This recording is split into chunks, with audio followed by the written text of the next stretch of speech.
This program features live coverage of an African safari and may include animal kills and carcasses. Viewer discretion is advised.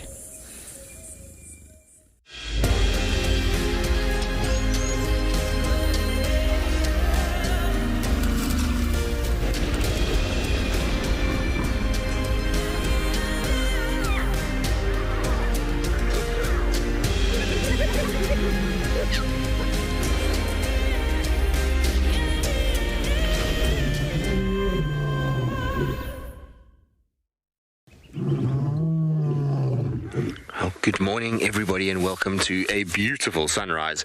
You can see there's rays of light piercing through the clouds, and the best part about this morning is that the first time in days there's not a breath of wind. Yay. So it's going to be a good day, I think. Hopefully we'll have lots going on. So far still quite quiet, but we'll see what we can find. My name's Tristan. On camera I've got him Paul, and it is a very warm welcome to Djuma Private Game Reserve. I hope that you are going to have a lovely time with us this morning. Remember, we are coming to you live from South Africa, and so we would love to hear from you at FC on the YouTube chat stream, hashtag WildEarth on Twitter, in any of the comments boxes on the other platforms that we stream to, as well as kids questions at wildearth.tv if you would like to ask any questions. Now, the sunrise is pretty spectacular. It was actually beautiful about 20 minutes ago. It just came up between the horizon and that cloud, and there was this big orange ball and orange light kind of piercing through. It was spectacular. But it's nice now with those rays, crepuscular rays as they are known. And hardy-dars flying through. You can hear them calling. But it's so nice to be able to hear sounds again this morning. It feels like I've been deaf for the last 3 days because all we've had is this rushing of air past us. So it looks like we're going to have a beautiful day today, and the temperatures look like they're going to be good. So I think it's going to be nice weather this morning for game drive. Hopefully we'll be lucky. It was a little quiet yesterday afternoon, not too much going on, so I'm hoping that this morning things have been up and about. Apparently there was quite a lot of commotion with hyenas around Tumbeta last night, so maybe something killed or the hyenas killed themselves. So we'll just scratch around. We're going to go and head towards sort of Treehouse Dam area, and then slowly kind of figure out where we're going to go from there based off where the other vehicles are. Hopefully we can pick up a track somewhere. If nothing there, then I think we might head a little bit further to the sort of east-northeast, see if there's any sign of Kalamba around. I know a lot of you have been asking also about Tandi and Kuchava. They've had a little altercation 3 days ago on Torchwood, and since then it seems one went north, the other one went south, but there's been no other updates on Tandi or Kuchava over the last 3 days. So they're also all due for a visit, so we'll try and see if we can find any of them in the next few hours. So hopefully you'll be strapped in and ready to join us while we do that. Alright, now I was talking about the weather, and I was saying it looks like it's going to be a nice day. I mean, there's a bit of cloud cover, but I think it'll break up. But talking of which, let's go and see what the weather will be for our various locations.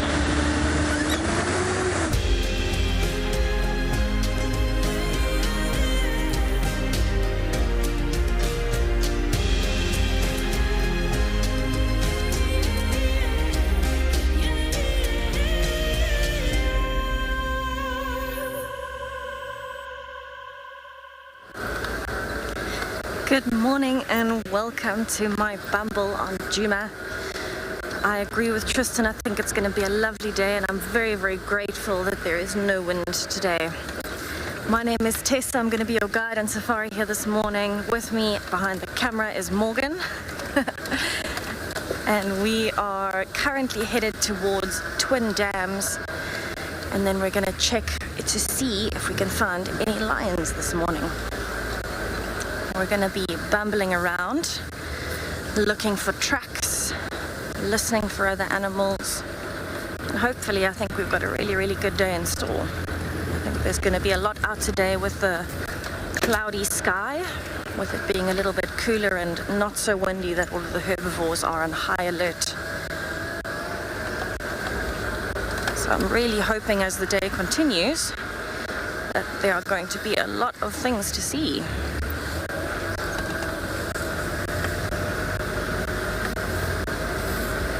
Definitely a little bit warmer this morning than it was yesterday. Still cool enough for a jacket and gloves though.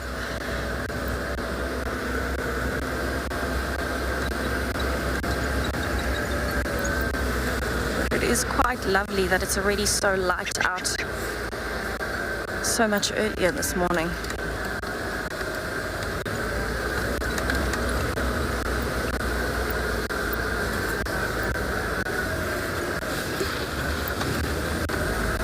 So what I'm hoping for is that there might be some tracks around the dam. It's definitely the best place to check in case the lions have been moving through the night.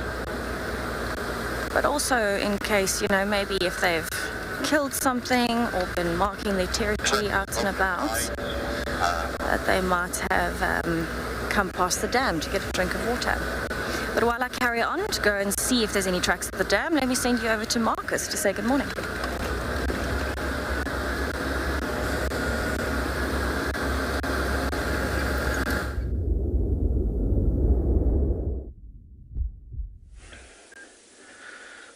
What a better way to start the morning than with this beautiful, tall male giraffe in front of us.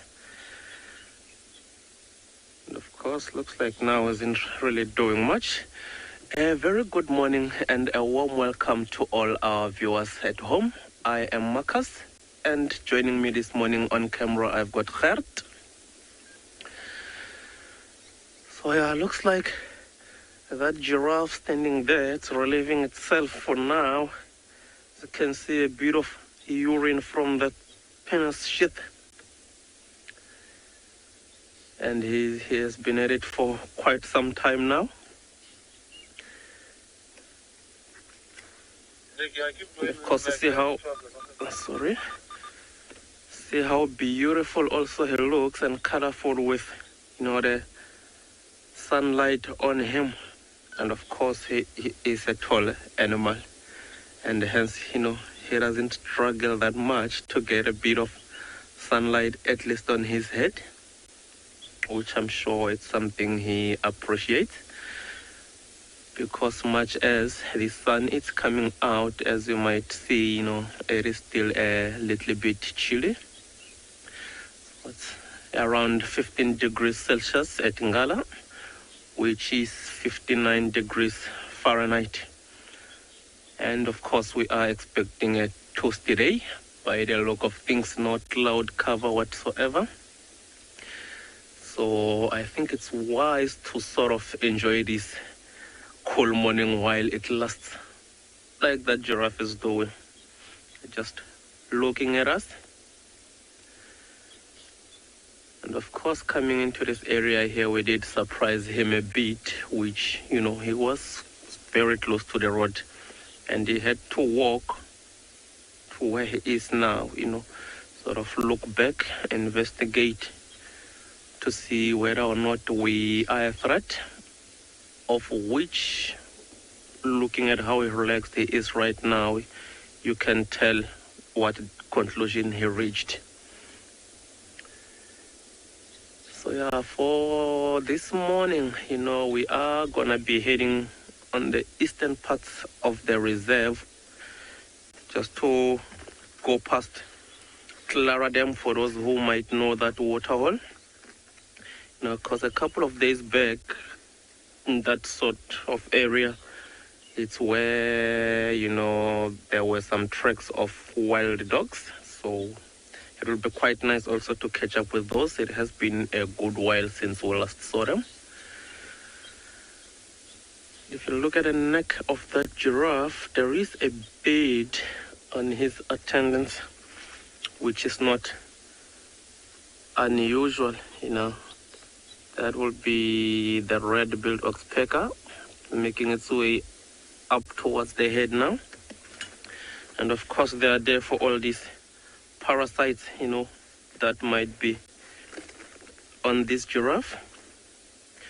One of those common, you know, relationships that we see here between some species.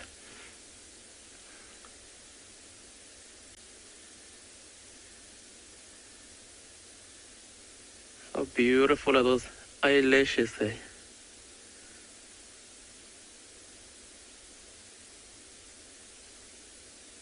Quite a good looking boy there.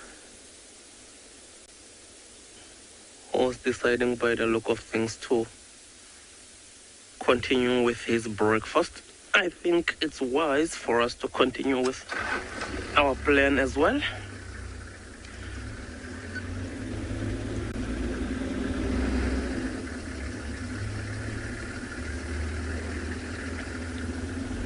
Yeah, so let's just head east, see what awaits us that side.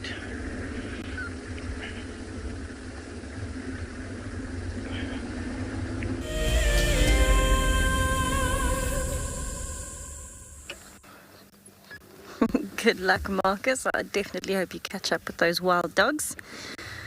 I am sitting at Twin Dams. I've just arrived and I'm on the dam wall so I can see both sides.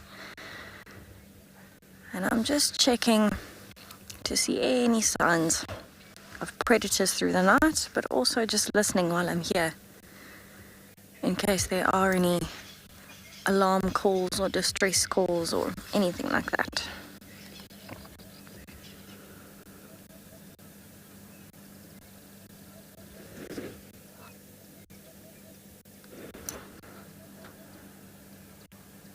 So there is still a couple of Egyptian geese here. They seem to just be relaxing on the side.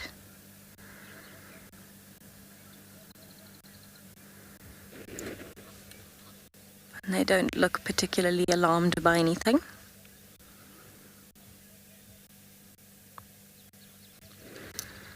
There is actually quite a lot of activity on top of the water here this morning. It looks like raindrops, although it's actually not. Probably fish and insects. And I think it's the first time I've seen the dam looking so still in days. Absolutely beautiful to be able to see the reflection in the water.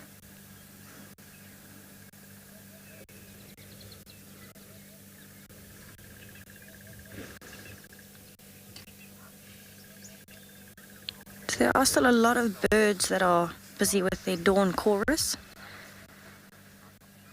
And all of it sounds beautiful, but completely normal. So there's no alarm calling or anything that I can hear in the distance.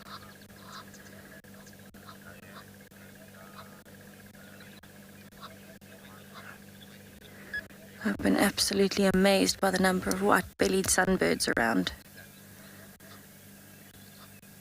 There really are a lot of birds that are active at this time of the morning, and I'm so grateful to hear it.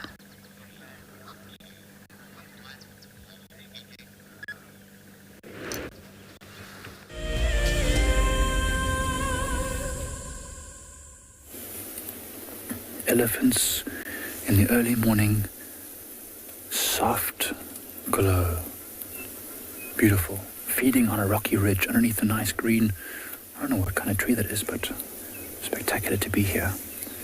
We've just walked out from HQ and found them half a kilometre or so away from the camp.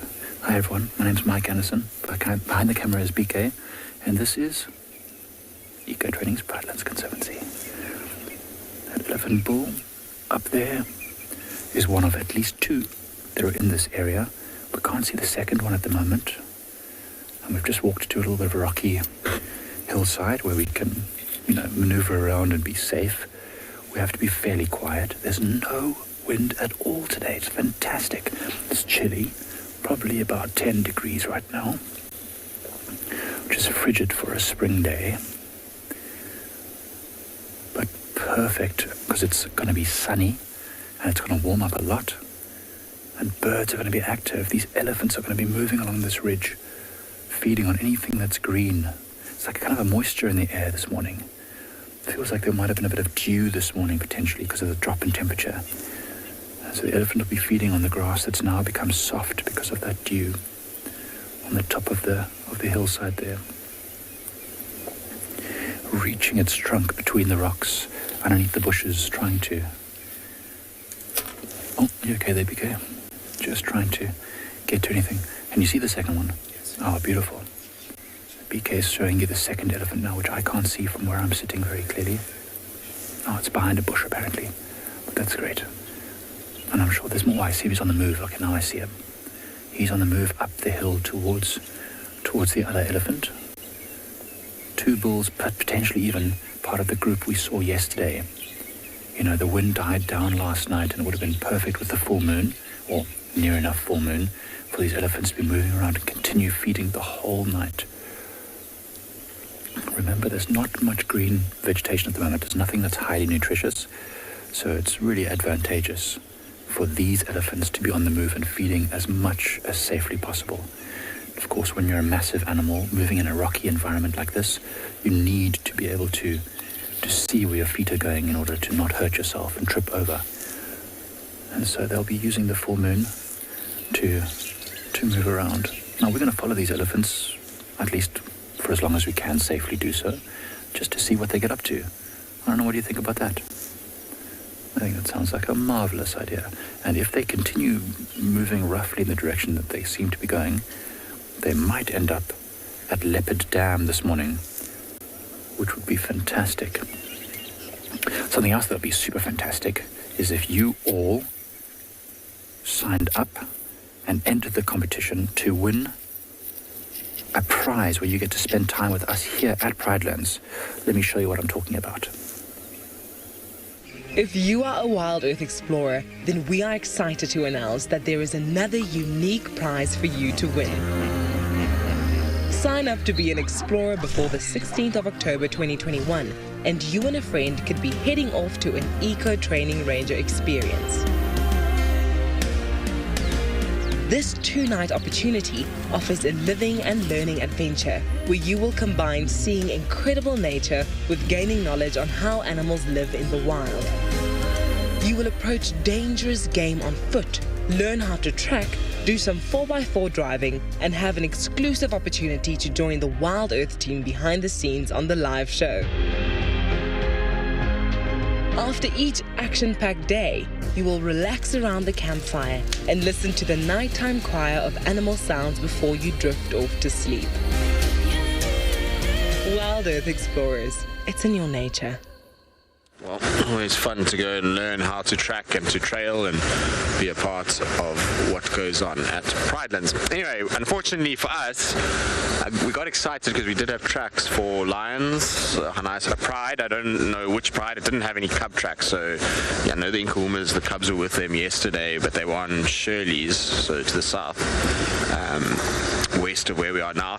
So I suspect this is the Talamatis because it looked like a few males were in with the females. And the Talamati males are getting big now, so you know, those 2 boys leave quite a big track. But unfortunately, we tracked them from the center of Djuma straight west into Arathusa. Not much we can do about it. It's the way it goes. Tracks go to boundaries and cross them, and sometimes it's the opposite way around and they come our side. So we'll just have to check later. You know, with the Talamatis, they can often go there and then turn and come back again. So we'll just check towards the end of drive back in that area and see if they haven't turned. It looks like they were chasing wildebeest around, so we'll go back and check. I hope they didn't kill one on that side, because otherwise they ain't going nowhere for the day. They're not going to be coming back. So now we're just slowly heading towards Treehouse Dam, which was the original mission. See if anything is lurking in that area. No tracks to speak of kind of heading in that direction, but that's not to say there isn't something. Often when the leopards go towards Treehouse, they cut this block on my left here and come straight across and then onto the road that leads to the dam. So I never really worry too much if I don't have anything on this road. It's not necessarily an indicator that there's nothing here. So we'll just check, like I say, Treehouse. Then from Treehouse we'll go a little bit further south, and then we'll check the fire break, see if there's any sign of Sabui maybe lurking. She likes that fire break, so we'll check for her. And otherwise anything and everything. See if there's any ellies around. But so far very quiet. Like I say, no one's called in anything of any value besides those tracks. It's so weird. The clouds are starting to kind of sit a little bit, but it's clear on all sides that I can see. So it's just like one bank of cloud that's sitting currently on top of Djuma, and hopefully soon that will all kind of blow off and clear up, and we'll have a nice sunny day.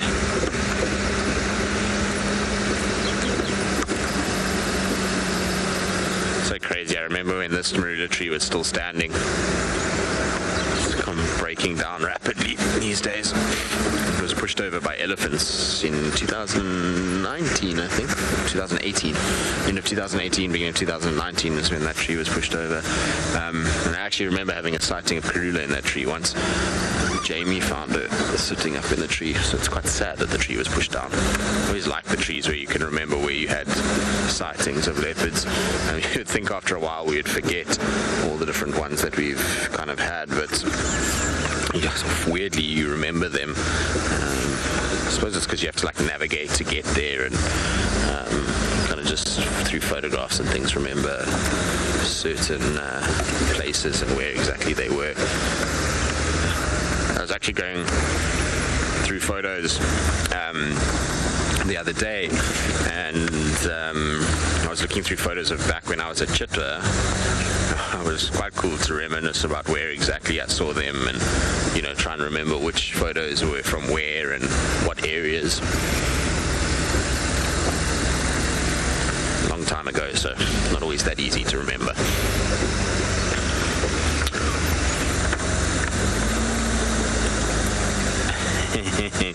A lot of you are wondering if we came up for a genre of music for Morgan and Mariep's band that we decided they're going to form yesterday. And so we decided, I can't remember who it was, but somebody suggested marimba band, which I think is perfect. Marimba with Morgan and Mariep's. So we decided that Mariep's, because he's got little fluffy ears and Morgan's got dreadlocks, that we'll just dreadlock his little fluffy ears, and he can have like little small dreadlocks, and the two of them can play marimba. And I don't know, we were just deciding on song titles yesterday, but we'll have to come up with hit singles for the clowns and see what we can what songs they can make. It'll be quite funny. Can you imagine Morgan and Mariep's? Yeah, the silly things we start to talk about when we have no animals. I do apologize for those of you that weren't watching yesterday. It was a quiet drive, so please forgive me and do not judge me further. Treehouse? Quiet. Shame this dam is bleeding water at the moment. It's with the wind and the sun, huge amounts of evaporation taking place, and you can actually see on the edge how it's dropping rapidly. I'll show you now when I get to the dam wall what I'm talking about. But yeah, it's not great how much water is being lost. But the good news is that we're in late September, and so rain shouldn't be that far around the corner, or proper rain, should I say. So all of our dams have done quite well this winter and should continue to do very well through this next summer as well, unless of course we get no rain whatsoever, which will be dire. Alright, so let me just stop here quickly. So you can see, if you look on the edge of the dam, you'll notice it's kind of, let's look at this side, it's very, very light in color, and then there's this dark ring that's running around. Now that dark ring is from evaporation. It's as the water is receding, its soil is still damp and has to dry by the heat of the sun, and so you see it much more in the mornings than you do in the afternoons when the sun has been hot and the kind of soil is dried a little bit.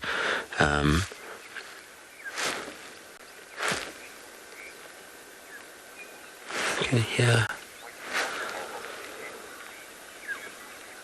I heard something moving in the bushes behind us, but I can't see anything. Weird. Alright, so I'm just going to sit here for a little bit and stop and listen. It's a good time of the day just to listen to any sounds. It often can lead you to something that is lurking.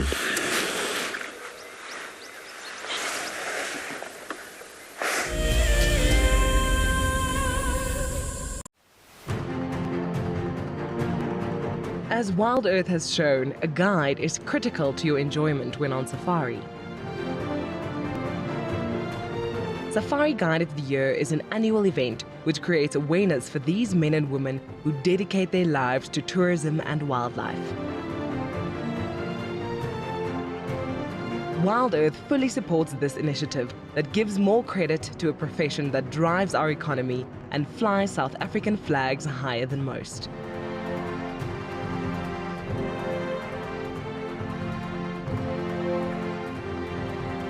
In the lead up to our live award ceremony, where the Safari Guide of the Year 2021 will be crowned, we are inviting all our viewers to join us for a special fireside chat.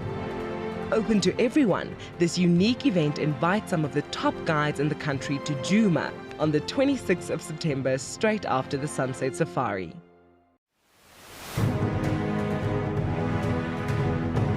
Being nominated to the top 5 and finally being here, for me, it's an achievement. Tracks, I believe I did quite well, and the walk. And sometimes you often drag their feet forward. The storytelling as well. So yeah, I think that's where I see my strongest point. And then, that was the opportunity of the scrappy. I say the bedding and the call, definitely, for me, it was quite a big challenge. Guiding is not all about the award that we have had, but in sharing the experience and continue to do what we have passion and love.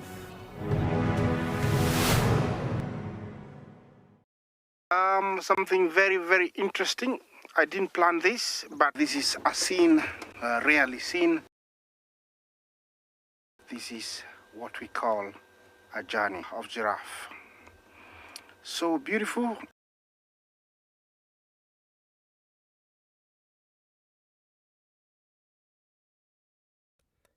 Tune into WildEarth every single day. It's in your nature.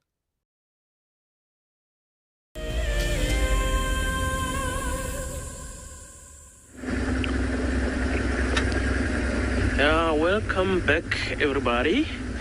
So we are now on that road that is taking us straight to Flora Dam, where we just want to, scan for any kind of activity that might be happening in that water body. So I would love to find, wild dogs in that area. But of course, things don't always, work my way. And of course, we know with dogs, there are this type of predators that will be active during a day like it is today. And more so these mornings that it is still a little bit, cool for them to be moving around. Because, one of the reasons being that they want to try and stay clear of all these other predators that are more powerful than they are, which will include, amongst others, hyenas and lions, leopards to a lesser degree. So, yeah, that is why maybe you'll find them in the move at this time. And of course, with wild dogs knowing how they do the things they do, which hunting-wise, they're most constantly on the run. And more often than not, it's quite hard to keep up with them. Because when they hunt, sometimes they will go off the road. And if you try to follow them and you find that maybe they are hunting impala and they've got, numbers, so there is a good chance that you get to that area, you find where everything has happened, but you'll just find them licking themselves some blood, which means they will be down. And of course, sometimes they will just take chunks of that impala, just swallow them, because they try and, take as much of their carcass as they can in a less amount of time, so that they can at least, carry that food to some other pack members or even the youngsters in their stomachs, which is quite effective, unlike something, for instance, like a leopard.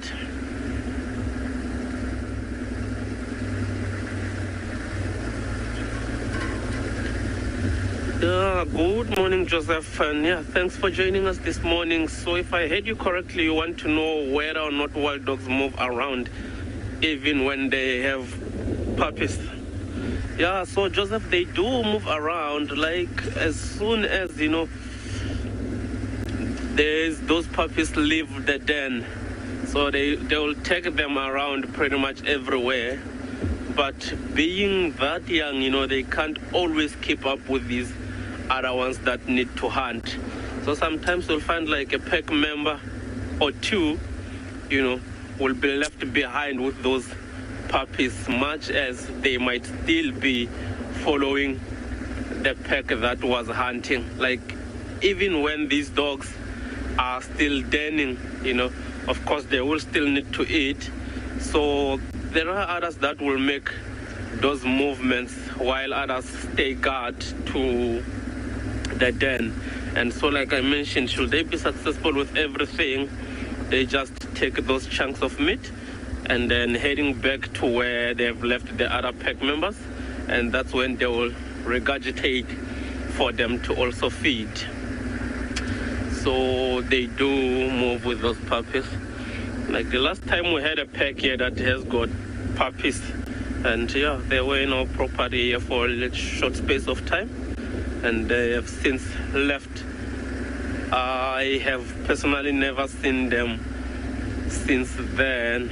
However, there are a few other people who have seen them, but they were like on a boundary road between us and Kroger, that side, that finally they did not, decide to come into our territory, but went Kroger's way. But of course, we know these dogs are not, territorial like these lions we've been saying. So they're just leading that nomadic life, wherever the resources might lead them, which will be these prey species that they hunt. They will always try constantly be on the move. So we are almost at that water body now. Quite excited to see what it is that we'll be finding.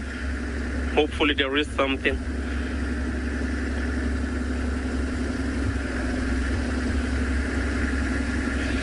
Yeah, so while we're still heading towards that water body, I am gonna send you to a very good friend of mine, Mike Anderson. Let's see what his elephants are up to.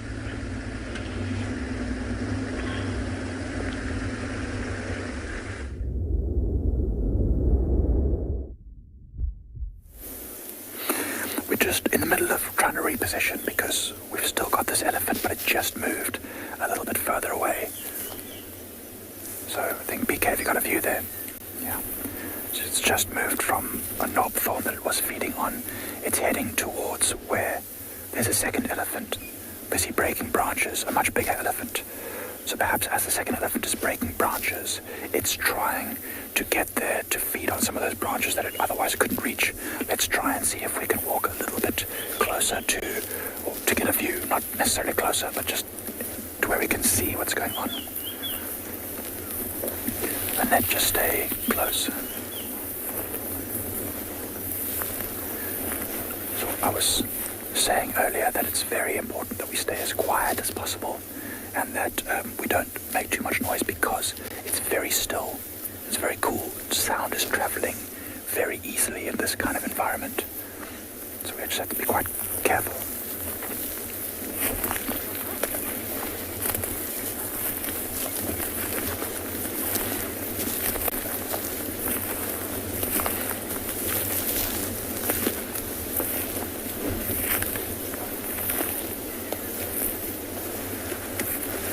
Move up this way.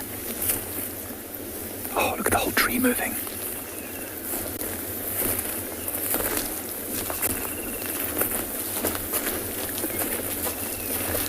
Come look here.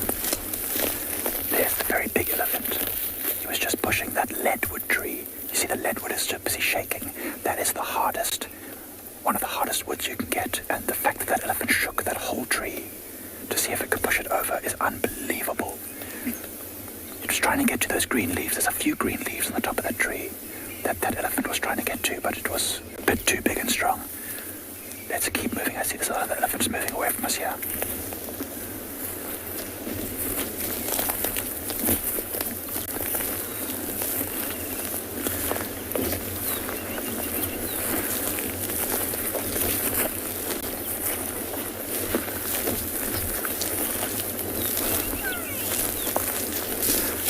us see the back of the elephant. You know, I know that you're all thinking that this is terribly nerve-wracking or really scary to be on foot. I think it's absolutely awe-inspiring. We watch animals' behavior and we learn from it over time. And we know how, well, I mean, we can't say we always know how, but we try our best to avoid any sort of way of antagonizing an animal. So we are right now, probably still about 50 meters from these elephants. They still don't know we're here. And, you know, as soon as we cause them to react to us, maybe they turn around and look or they hear something, that's when we go quiet. And if they really feel like, it seems like they're not happy about what we're doing, we immediately start to move away from them. So don't worry, we're being as safe as we can. And we'll keep following these elephants and see if we can get another good view of them. Of course, any time on a walk, it's not always a great view, but it's just an amazing experience to be on foot with these massive animals. While we try and reposition, we'll send you over to Marcus.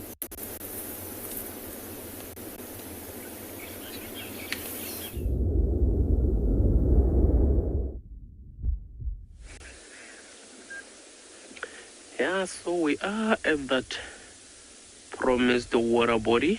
There we came this morning. Thought it would be a good idea, you know, to scan around to see what it is that is coming to drink. And we see that wildebeest head that's slowly advancing towards this waterhole.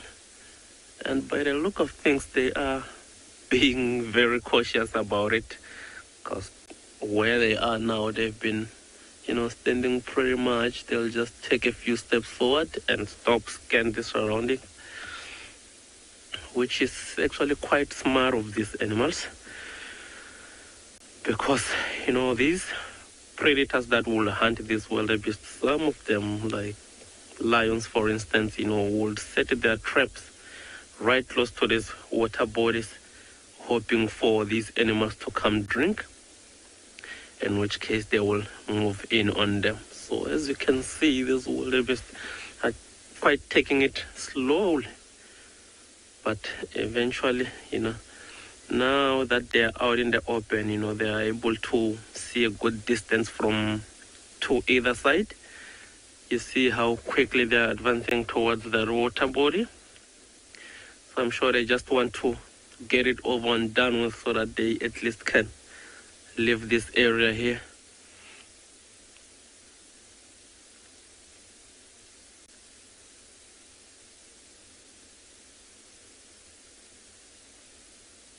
It's not every day, you know, one gets to see as many wildebeest at one go. Sometimes you'll just find a few of them in an area. Other times just maybe territorial males, you know, in these impala zebra associations that we find this site.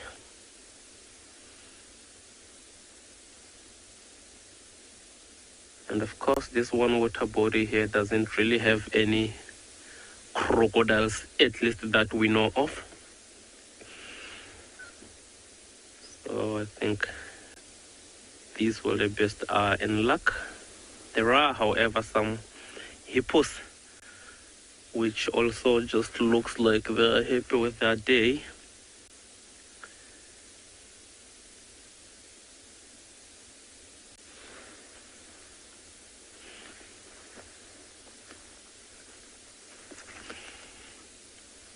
How beautiful is that picture of those wildebeest, all of them drinking at once, you know. Of course, they will have made their investigation coming into this water body here, say that there are no immediate threats at least, and all of them, you know, can afford to be drinking at one go, which is something I wouldn't really say about when they are feeding. So if you find them feeding time and again,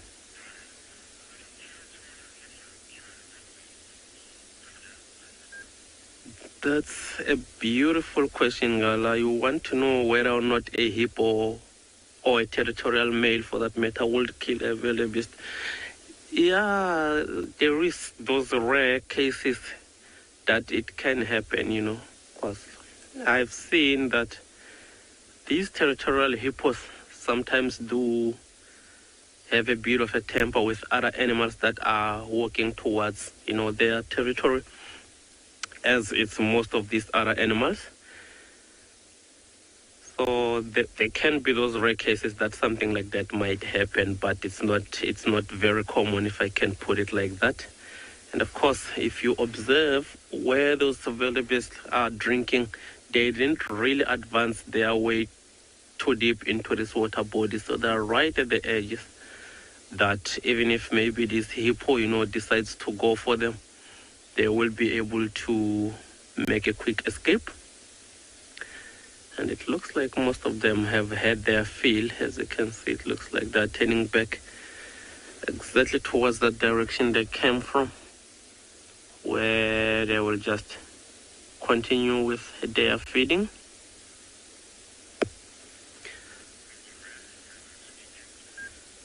I think for now we are gonna leave this waterhole, keep on bumbling, see whatever it is we'll be able to see next.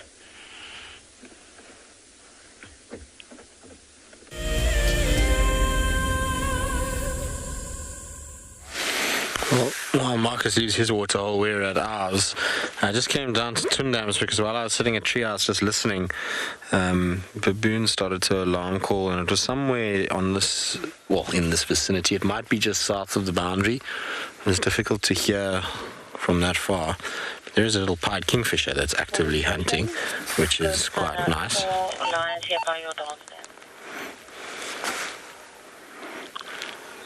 See. It hovers like this, and then it's basically working out angles of refraction and looking for little fish. And eventually, when it finds what it's looking for, it then bombs into the water, hopefully is successful, and then will come and perch and try and swallow it. And they're pretty busy with this. Eventually they start to tire, and then they have to go and land for a little bit like that. So they don't have the ability to hover for hours and hours on end. It's a lot of energy, you can imagine, beating those wings as fast as they do. And so they do need to have a little break every now and then. Otherwise they just get exhausted. There's just the one there. Looks like just the one. There's a little male that we've got sitting there. He's got his belt and his bow tie on. That's how I always remember it, because the male has the 2 bars or 2 lines and the female just the one.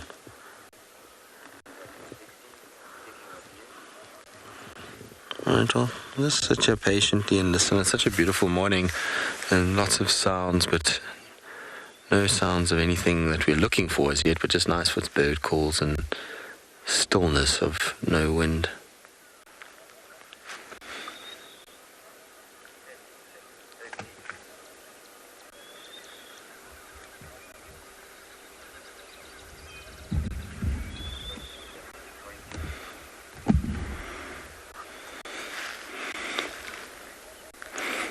Alright, well, I think we'll just carry on sitting here for a little while longer.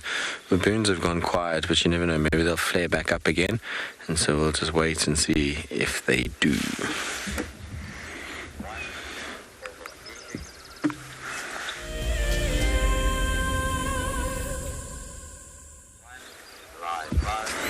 Well, we're at Tundams and patiently listening and waiting.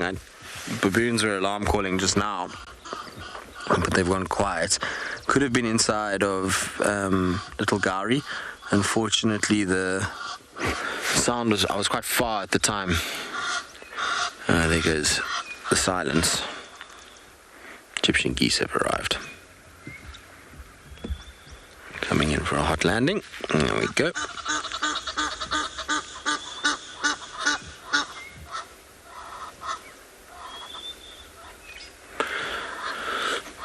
Very typical behavior of Egyptian geese. As soon as they land, they make as much noise as they possibly can in order to tell everybody that this is their waterhole. You'll see they'll just kind of move along the fringes once they have settled, looking for food. They mostly eat grass, these guys, actually. So while they do filter feed a little bit on the surface of the water and look for little bits of vegetation that might be growing in the water, most of what they're eating is grass. It's why they're so terrible on golf courses. It's because they destroy the greens, particularly by eating that little fine grass and creating these big bare patches. So this little pied kingfisher that we've been watching, it's going to start hovering now over the surface of the water. It's been trying to hunt with very limited success. Unfortunately, it's lots of hovering, but very little to show for it as yet. They're pretty tenacious little birds. It'll eventually get it right. It'll find the food that it needs. If it doesn't find it here, it'll go find another waterhole where it can. But they get tired after a while. You can imagine all that wing flapping to hover takes crazy energy. So can't be doing this all day long. Got to rest at some point. You see how they give themselves a little bit of height and then work on whether or not there's any refraction, and then they come from there. Now it's landed quite high up. Okay, thick knees.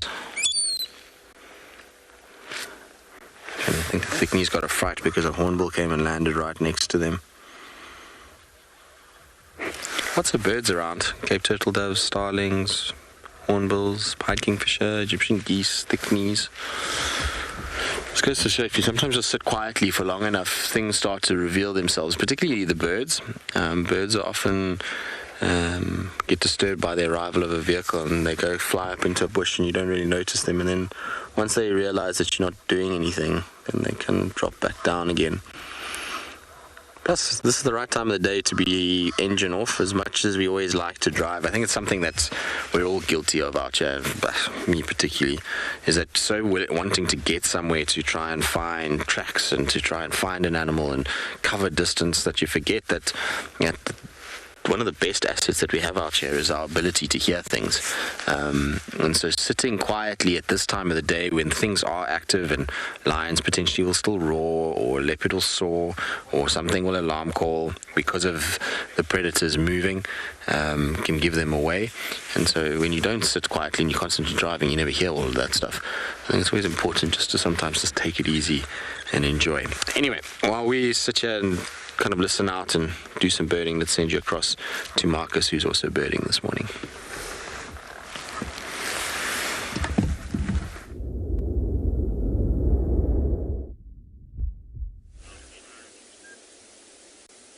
Yeah, welcome back everyone. Look at where we've got in front of us here.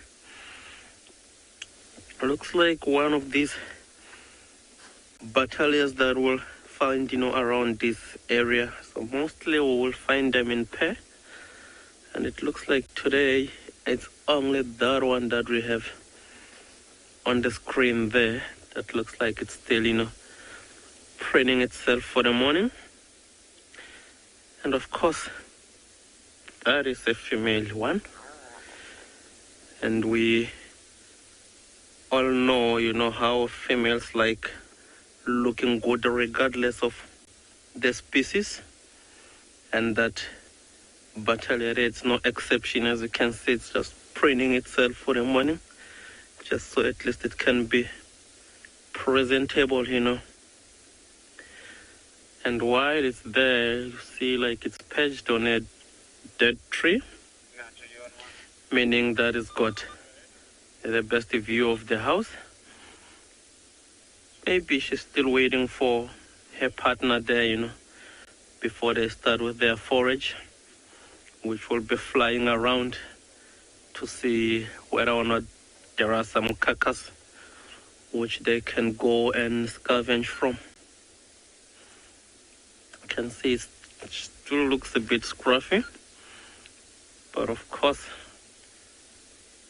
still trying to make herself look good, While sunning herself for the morning, as you can see, like she's got her back straight against that sunlight, which will help. So this particular bed here, it's one of those beds that we are sometimes looking for in order to be able to find, sometimes where a carcass is. And other times, when you find them perching in a tree like that, and then association with some vultures, or even some tawny eagles sometimes, that is when you will know that there is likely to be a carcass, depending on which time of the year that is. Because sometimes when come maybe November, when these impalas will start dropping their limbs, this is those associations that we'll see, not necessarily for a carcass, but because some of these birds, they will go for the placentas after these impalas have given birth. So come that time, we'll see most of these battalia, tawny, as well as, vulture associations. But of course, it's not that time yet. And if you look at that bird, it doesn't really look like it's thinking about food so far, but more her looks than anything else, really.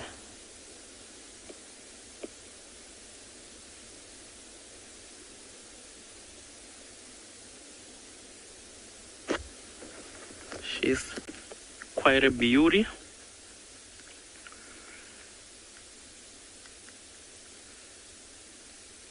And of course, we know these ones as juveniles, that, those bright, beautiful colors.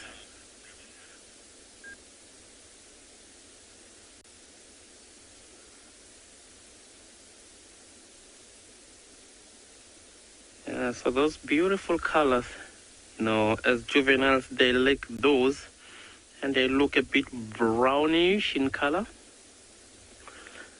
with a face that looks a little bit green, bluish, So it takes them such a long time to get that, full adult plumage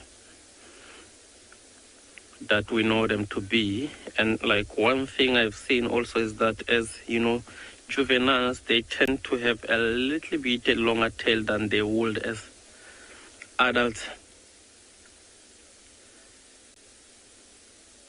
So you see, I think from 5 years, that is when they'll start those color change. And then the adult plumage they acquired around 7 or so years. This is when they tend to that, red face, a bit of yellow, which looks that beautiful, And of course, these are some of these bird species that one can be able to, identify between the sexes even when they are on flight. So it is relatively easy. Because when they are flying, right on the edge of their wings at the back, there will be like a dark line, if I can call it that, which is quite, thin with the females and a little bit broad with the males. So they're quite easy, even if you don't really have the one to compare with.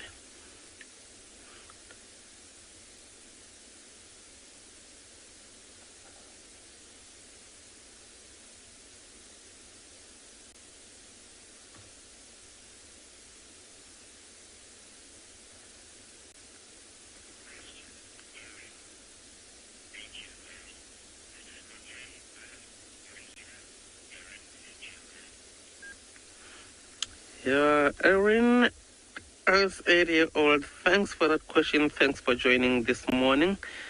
So this is a beautiful bird. So I will tell you a short story about some of these birds and animals. So like with us as local people here, so each and every person's last name or surname would have an animal to represent that surname. And of course, with Marcus being a Xhosa, this battalion is what, represents a Xhosa surname. So it's of significant importance to me. But, if I have to choose, because I think I treat this one as family really because of that reason. So if I have to choose between these other birds, so my absolute favorite, will be a Narina Trogan, which of course we don't really have at Ngala. So I've only seen Rhinotrogon down in Phinda, which I loved very much. You know, those colors are quite beautiful. So that is like a forest bird species. You will have to go to a forest to be able to see one. So if I really have to choose one, I think that will be my favorite, other than this one, of course. But like I mentioned, this is more like family, really, because it is that one that represents, you know, the Khoza last name.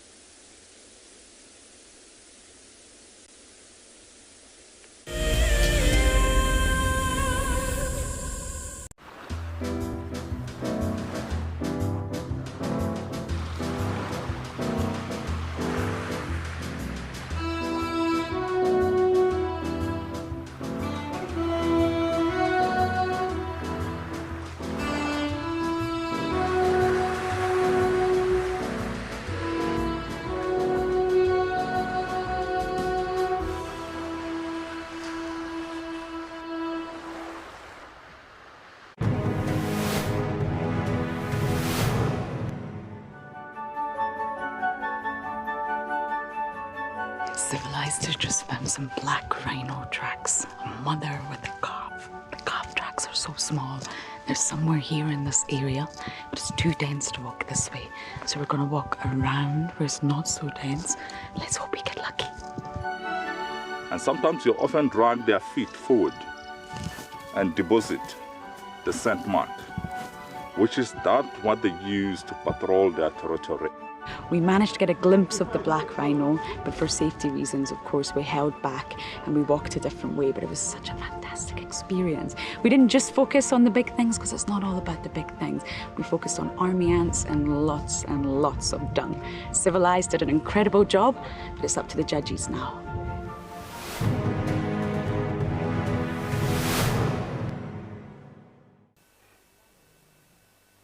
This is a battle of two great carnivores of the African wilderness. Whew. Whoa! You don't want to be under those jaws. Definitely, this round goes to the lion. Look at that. Fantastic. Expect the unexpected here on WildEarth daily. The bushhawk feed allows the camera person some creative license.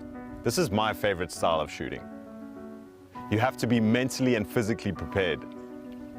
You're shooting handheld in some very strange and contorted positions, always with a straight back, often in the squat position, low to the ground.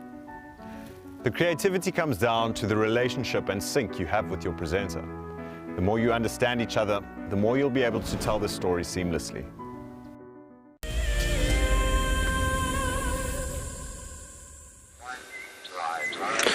Well, we just found tracks now for a female leopard. I'm pretty sure it's Kalamba that's moving here. Sorry about the radio making noise. Sorry. I'll just turn that down. Could be Sabui or Tandi even, but more likely Kalamba. You can see the track is in there. It doesn't look fresh. This track looks to me like it was maybe yesterday morning. And you can see it's very badly wind damaged. If it was this morning, there would be nice, clean, crisp edges, whereas that has got, the edges are all soft and muted. So if you look at my footprints coming up the road in comparison, you'll see how hard-edged those tracks are, and how kind of clean and crisp they are. So that's this morning track, basically, of my feet, and then the leopards coming down. But might have been yesterday evening. We had still a lot of wind last night, so I'm just looking to check and see. But yeah, I think more than likely, maybe last night. Just trying to remember when we had our last like little sort of drops of rain. It wasn't yesterday, it was the day before. So it's after that. Yesterday probably is what I would guess. I don't think this morning I just want to double check where they go though, just in case. Where we are right now is where Steve first saw Kalamba's cub the last time she had cubs, and we know that she looks like she's pregnant at the moment, and so just always want to just double check and see if there's a pattern that starts developing. Where that cub was right here, just in front in this little drainage section. The track actually went from here straight in. So it's very possible that she's looking again and just trying to scout the insights and have a look around. Right, I just want to quickly get off and actually just see where this goes. In the meantime though, let's send you across to Tessa.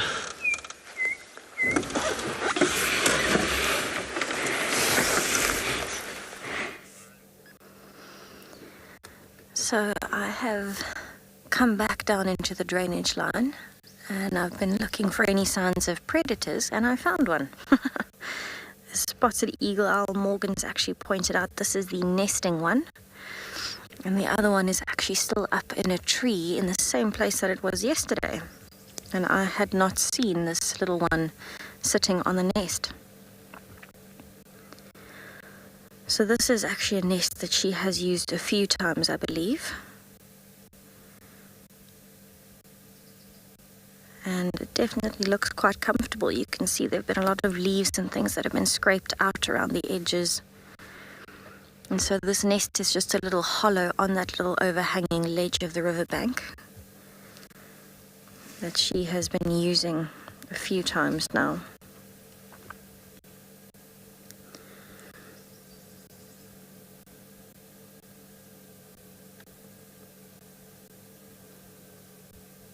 So I'd be very interested to see how many eggs she has, but you can see how well camouflaged it is. If you were driving past and did not know that that nest was there, just like I did, you actually wouldn't see it. You definitely can't see her. So spotted eagle owls are very, very camouflaged compared to some of the other larger owls. Something like a Verreaux's eagle owl, which would spend more of its time up in the trees, is actually a lot more grey and white, where you can see the spotted eagle owl blends perfectly with those fallen leaves and debris on the sandy bank of the riverbed.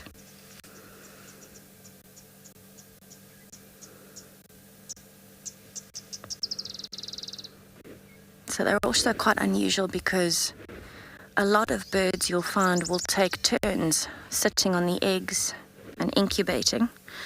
But this is one of the few species that only the female will incubate the eggs. And so that's how I know that this is the female and the male is up in the tree looking for food.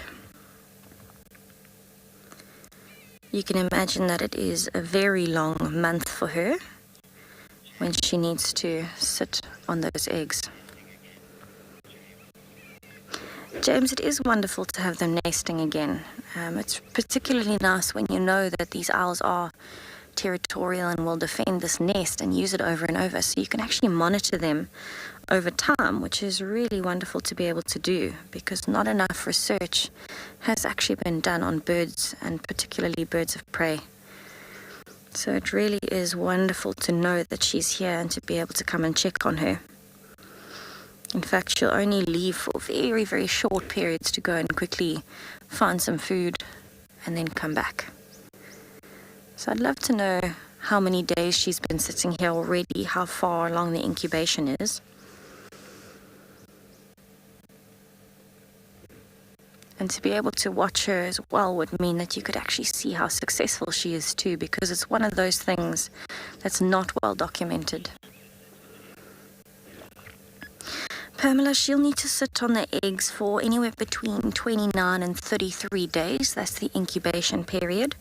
And through that time, because she is the only one that actually incubates, she will only leave very, very briefly to go and find food or to defecate, and then she comes back. So that entire time she'll be sitting on these eggs day and night. And luckily you can see there's actually a stem behind her. She's found a spot that is shady enough during the day that she doesn't overheat, but is sheltered from the wind on the edge of the riverbank so that she stays warm enough during the night. So she's chosen a perfect spot where she is. And you can see it is well worn. She would have shaped it a little bit using her chest or her breast and kind of done everything that she can to make sure that this nest is comfortable for the eggs and for the little ones when they hatch. In terms of the young ones, when they hatch, actually getting to adulthood, it's probably one of the least documented or least studied things for birds of prey.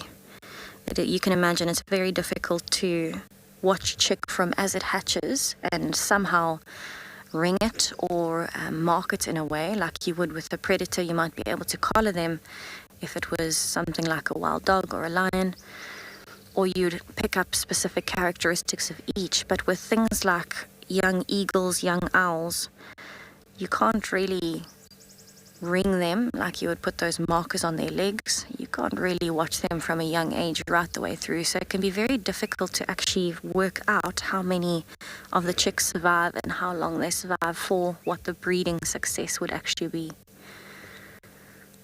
So this would actually be a very, very good opportunity to watch her every single day and watch the chicks when they hatch, to get some more data on this.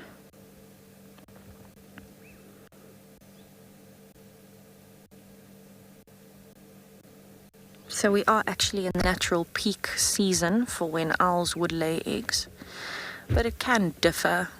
It can be pretty much all months, but the peak is anywhere between June to November, but particular emphasis in the spotted eagle owl is from August to October, so we're slap bang in the middle, which is amazing.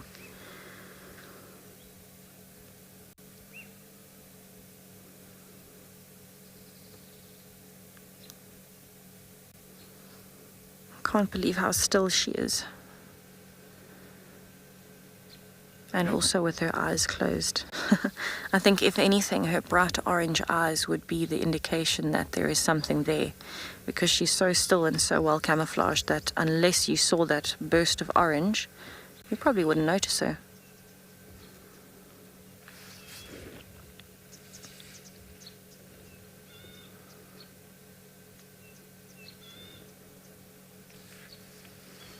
You can see her ear tufts are quite nice and dark, going straight up. And it's such a pleasant and refreshing experience to have her not blowing around in the wind.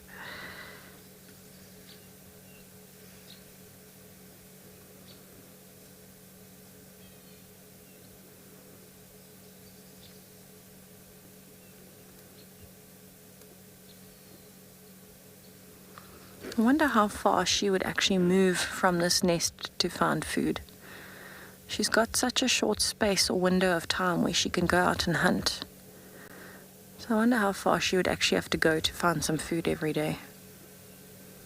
Being a riverbed, there would be a lot of things like small snakes, lizards, mice, things that would be moving through, even smaller birds. But I would imagine if other animals might have caught on to the fact that there are owls that are here a lot, they might not move through this particular section too much. So it'd be very interesting to watch it, especially overnight, just to see, you know, if they have picked up that there is a pair of nesting birds here. But I think I'm going to leave her to incubate her eggs and carry on up the riverbed, see what else I can find.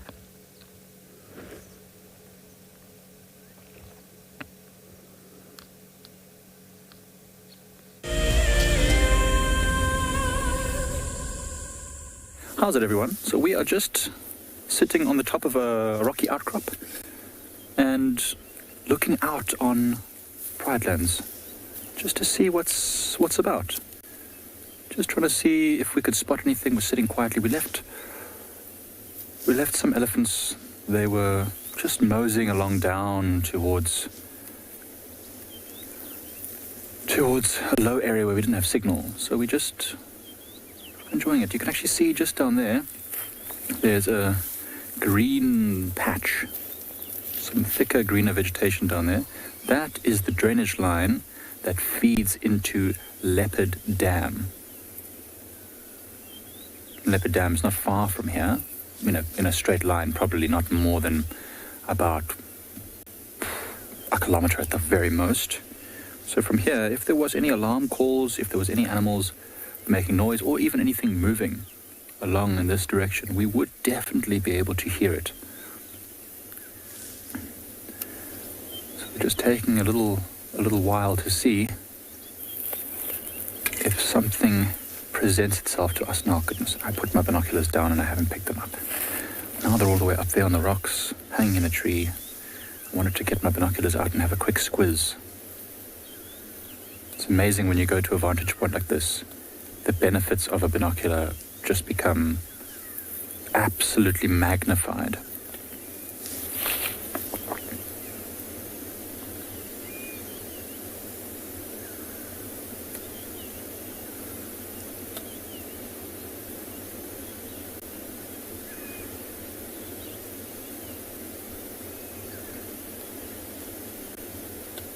Very cloudy this morning.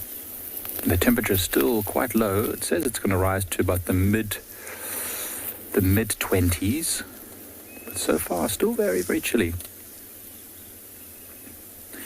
At least not windy though. Wind is the killer. So nice to be able to stretch our legs and move a bit further now that the weather is playing nice with us.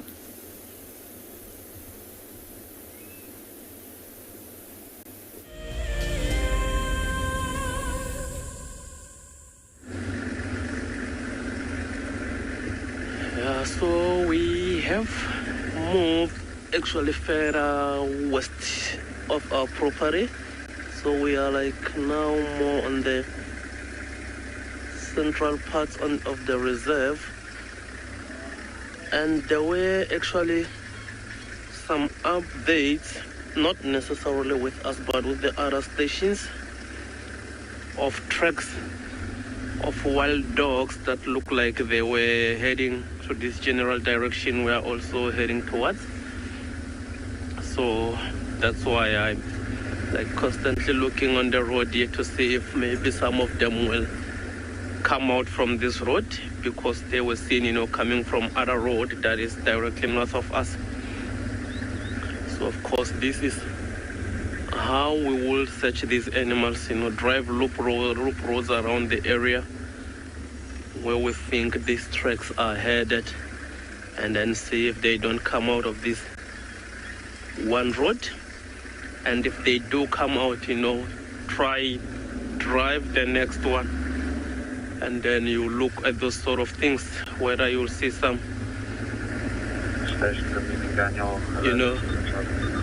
whether you see some tracks crossing or even hear these animals.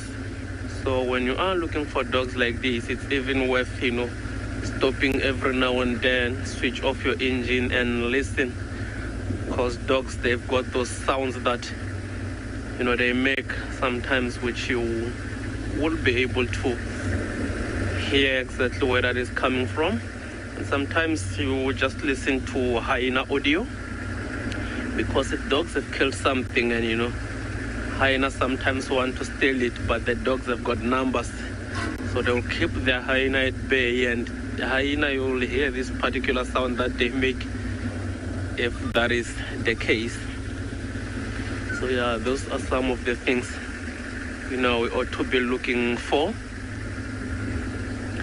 but we haven't had any luck so far. We'll just keep on driving this road, see if maybe somewhere along further up, they will come out or not, which means if they were last seen heading towards this block that's on our right hand side and they're not coming out of this one, so that might mean that there is a good chance they might have changed directions into that block. Otherwise they might still be in this block,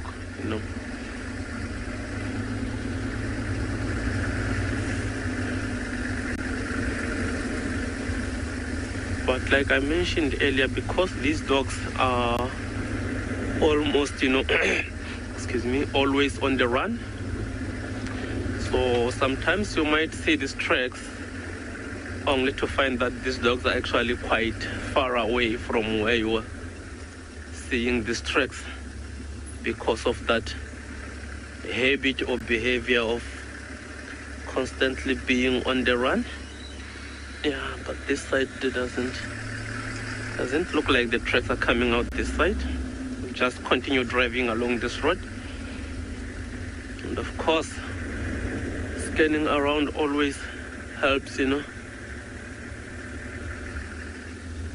So this is one of those times where binoculars are a true friend.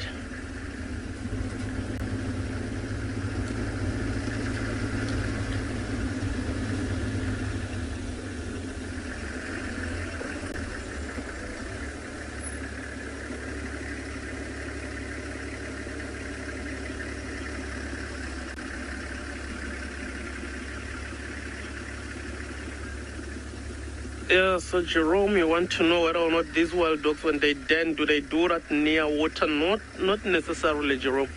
So what they need, or what they will be looking for ideally for a suitable, you know, den area, they will look where it will be relatively safe for their youngsters, you know, against these other powerful predators.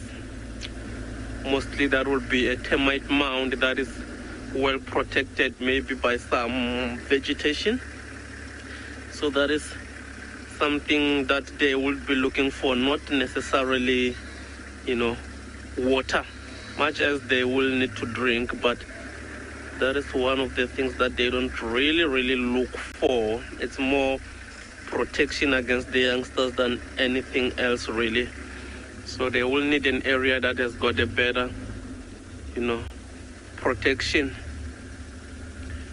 Should, you know, maybe lions decide to have a visit, because of course if lions, you know, can find wild dog puppies, they will definitely kill them given the chance.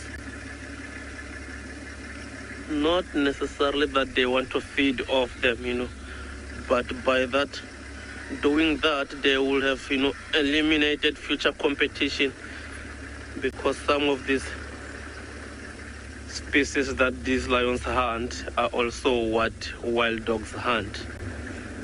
So that's just predator instinct, if I can put it like that.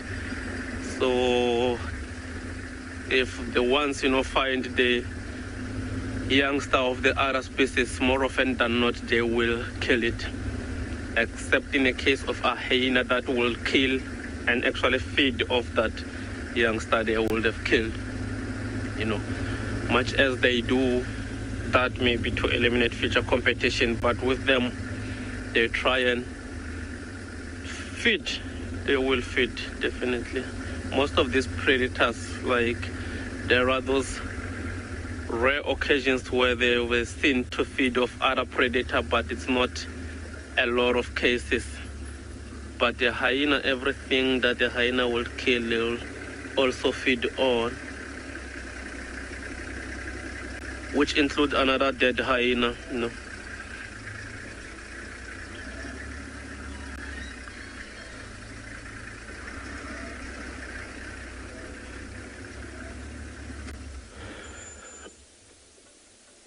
I'm gonna try and listen for a little bit.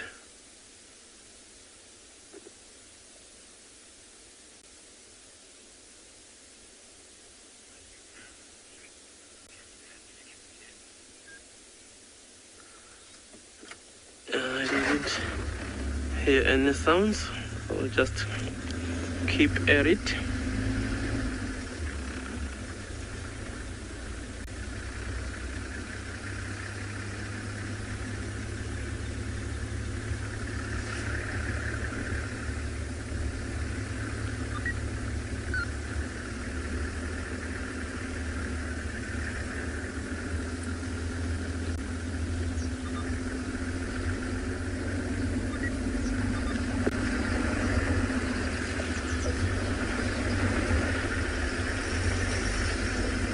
Yeah, so these dogs that we are looking for, you know, when they do catch something and like they live in this packs, so unlike lions that most of the time when they have killed something, there can be a bit of violence towards each other. with dogs, that is something that we've never really seen. Yeah, so I think let's keep searching for these dogs, and for now we are gonna send you over to Pridelands. Let's see what Mike is up to.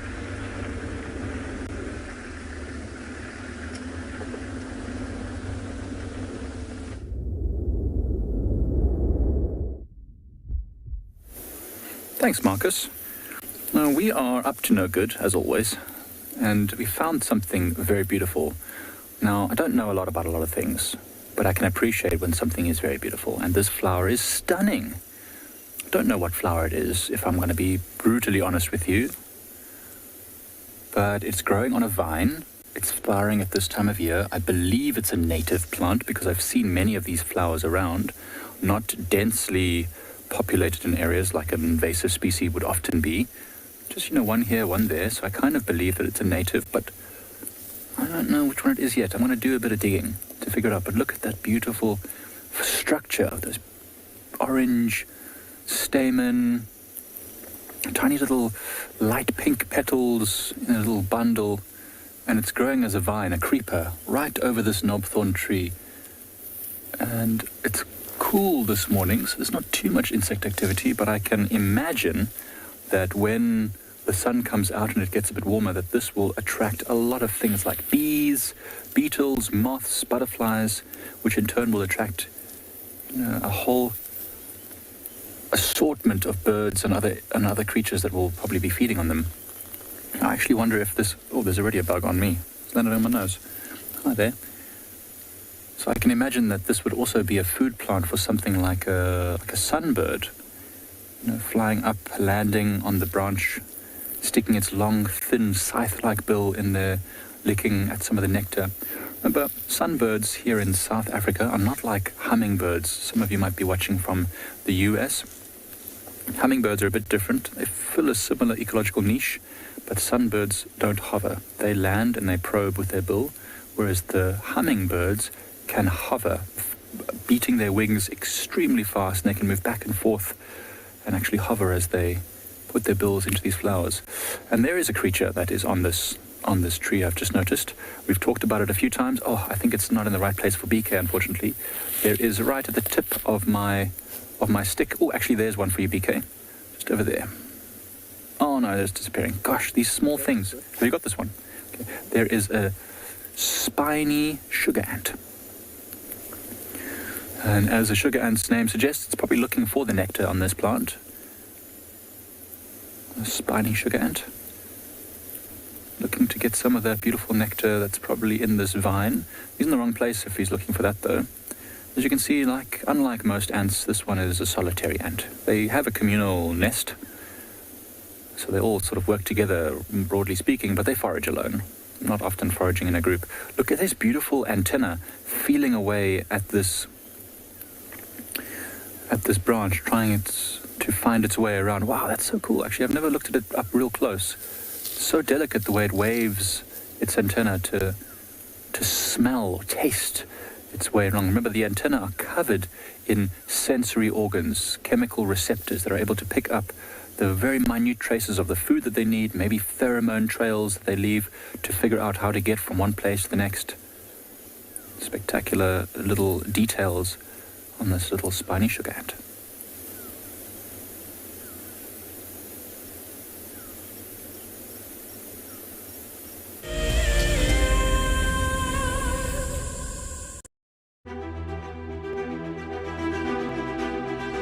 My name is Nomfundo Ndlovu, and I'm the Senior Project Manager for the WISA Schools and Youth Unit. I'm a qualified horticulturalist. I'm particularly passionate about supporting schools towards working through their sustainability journey and towards food sovereignty throughout food gardening projects.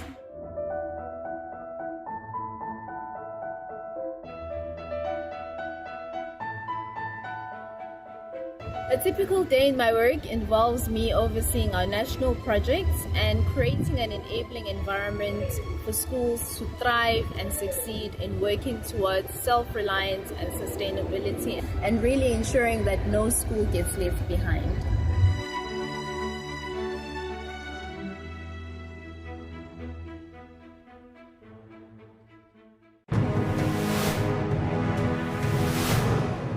We're in the center of the reserve.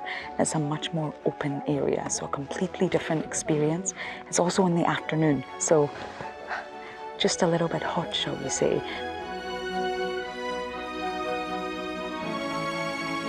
We're following some lion tracks, and then we found the scat of a lion cub. So we didn't see the lions, but we decided to leave the area. It was getting a bit too dense and a bit too thick. So we've come all the way down to the Waterhole to have a little break, and then we're going to keep walking and see what else we can find.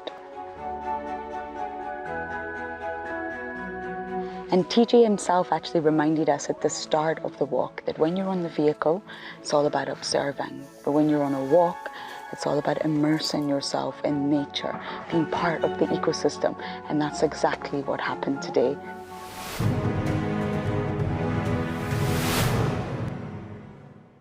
Looks like it's a very difficult climb because every time it tries to climb, the ground is breaking, so it slides down. But it's the only one. Look at that. That is the call of desperation with a cub. It's like, what are you doing, mommy? Oops! Oh! Expect the unexpected here on WildEarth daily.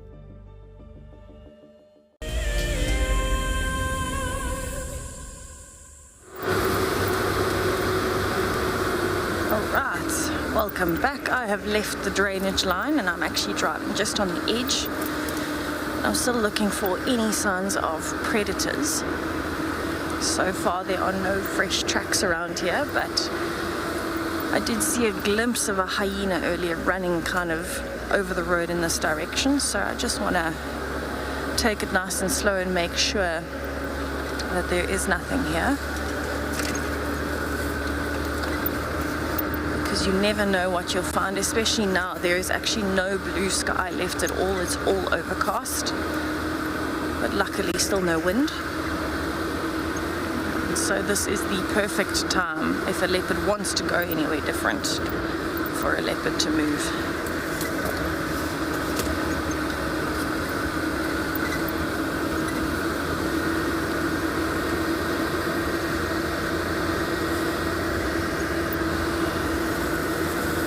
It's lovely to see this morning that there are, a lot more plants blooming, a lot more flowers popping up. A lot more fresh greenery, and that's great, especially along these drainage lines, because that means a lot more things like impalas, steenbok, duiker, they're going to be concentrated in this area where there's fresh growth, and that attracts predators.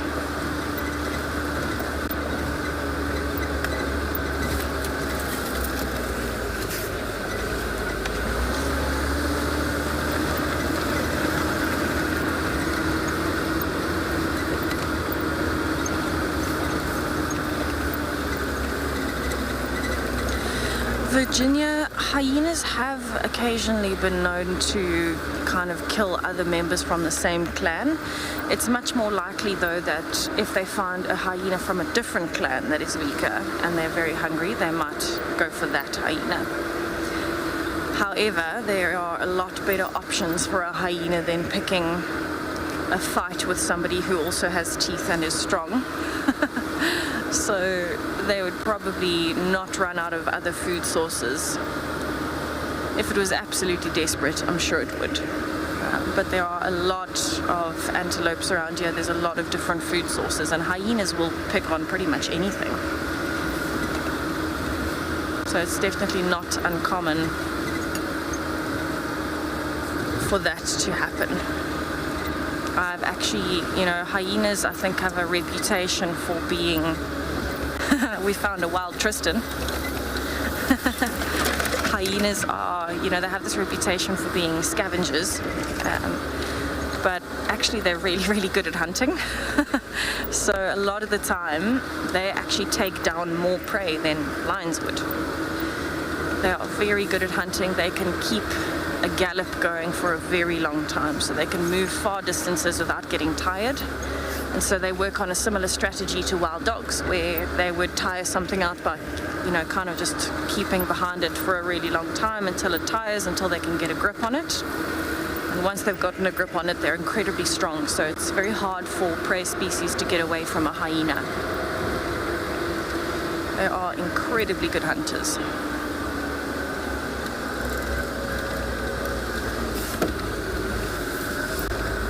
I have actually also seen hyenas that have, obviously it sounds very harsh, but it is quite a normal reality out here in the bush, where hyenas take down other predators, and especially their babies.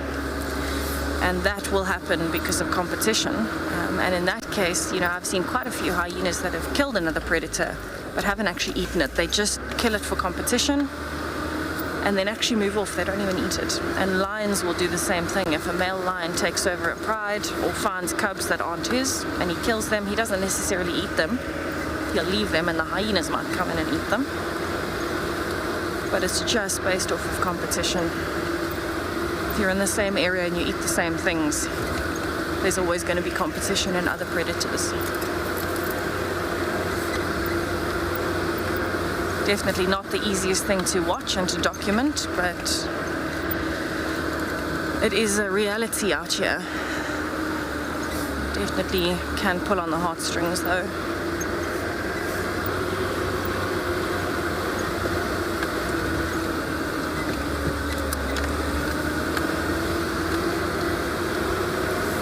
Right, so while I try and find something to show you, let's have a look at the new upcoming penguin show that's coming soon to WildEarth.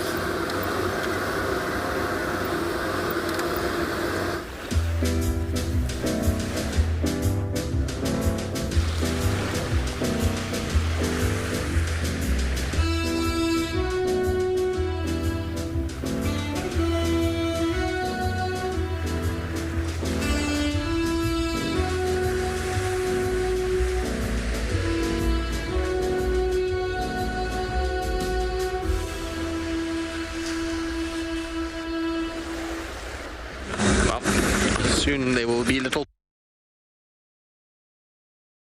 on the show, and well, they would do well today because we've got very little else to show this morning. So the tracks they're not good enough to follow. I followed them for quite a while through the drainage line and then eventually up onto Mamba Loop towards Mamba Road. Still heading in a sort of westerly direction, but they are so wind damaged that in places they're almost invisible. So not really worth keeping on those tracks, but out of just stubbornness, I'm just checking a little bit further north of where I had them in case I can try and find tracks that are a little fresher, then we can start to follow. I'm pretty sure it's her.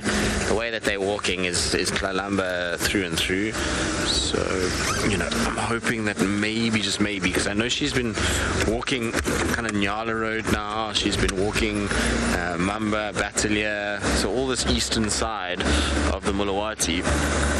I'm just trying to figure out if she's come a little bit further to the north. There's a lot of vehicles that have been driving around this morning, but I don't know which ways they've gone. Just want to check here nice and carefully.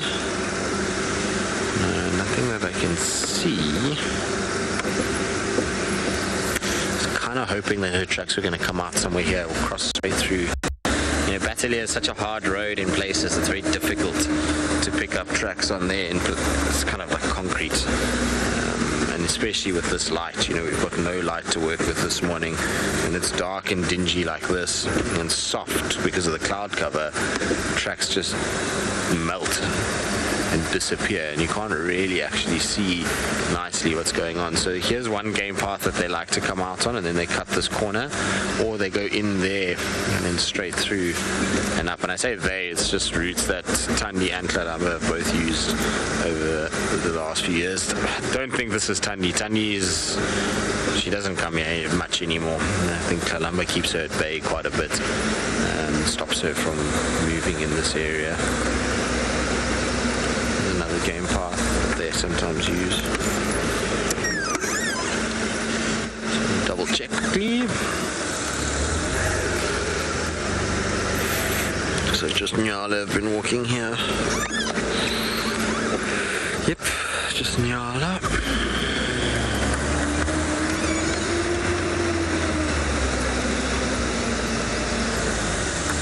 White-bellied sunbird calling.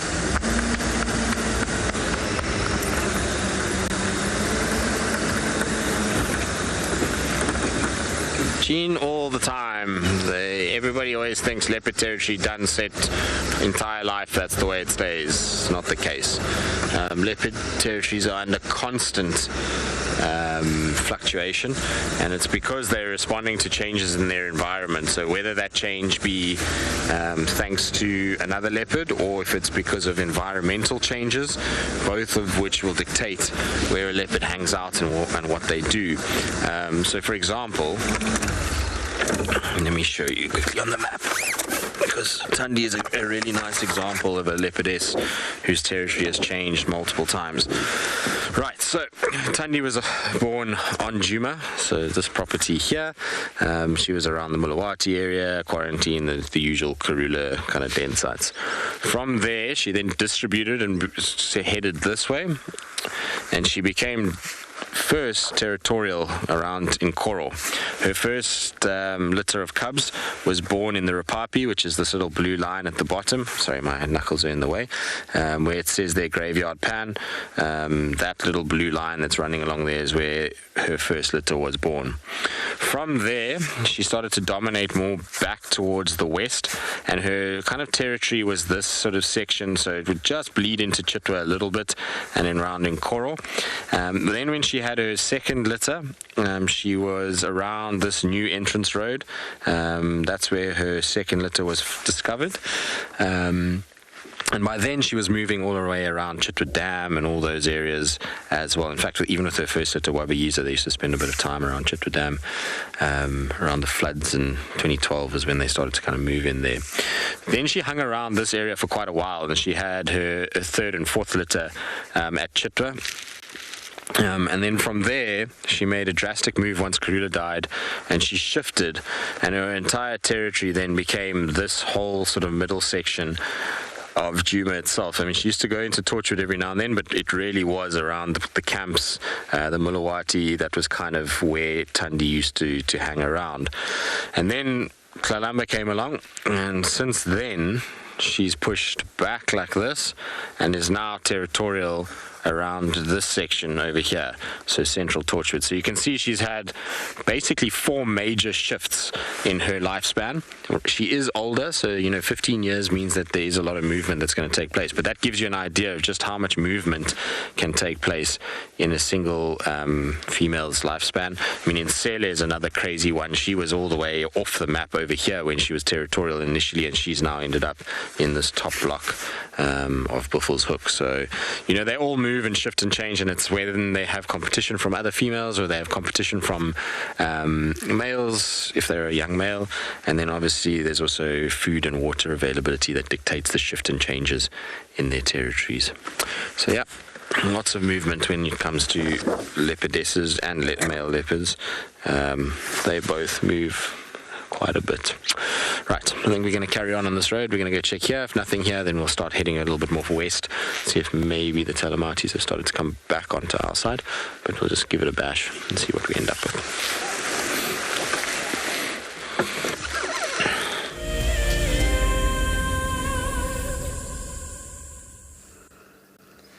So I'm sitting with some Nyalas just further north up the drainage line. They look very nice and relaxed. It looks like a mother with 2 younger lambs. I don't know where the second mother is, but I'm sure she is around the area.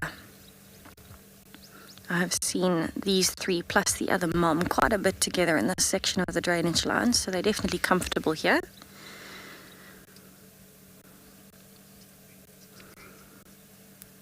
And it looks like both of the lambs are actually females as well.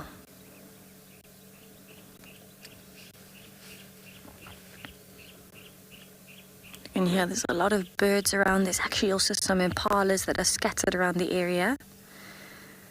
And that's brilliant. It's nice and sheltered in this drainage line with some fresh food. So I'm hoping that will be enough of a draw for some predators to come in.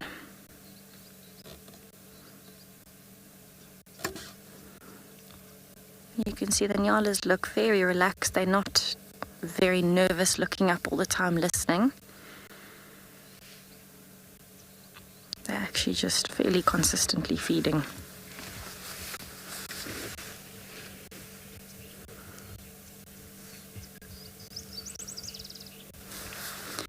So probably one of the most drawing factors of a Nyala, especially a female, other than those stripes, is the very, very fluffy tail. And you can see it's got a little bit of a black tip on it. It's got white underneath.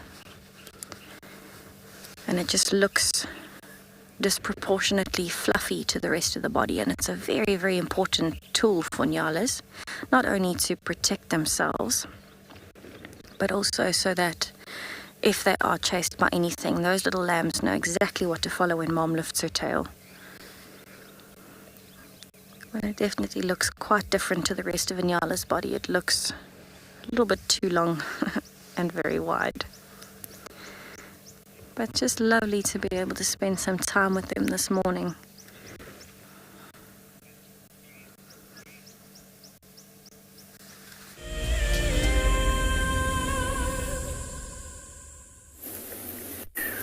We are looking at a whole bunch of what looks like harvester ants, busy doing a little bit of home renovations. They are busy cleaning out their burrow or their nest. You can see one of those ones is taking a bit of grass out that they had harvested before. They'd obviously decided that it was no good. And not only are they taking out bits of grass from their nest, they're also taking out the husks of ants that have died. There's an ant just over there which has died. Just at the end of my stick there, BK.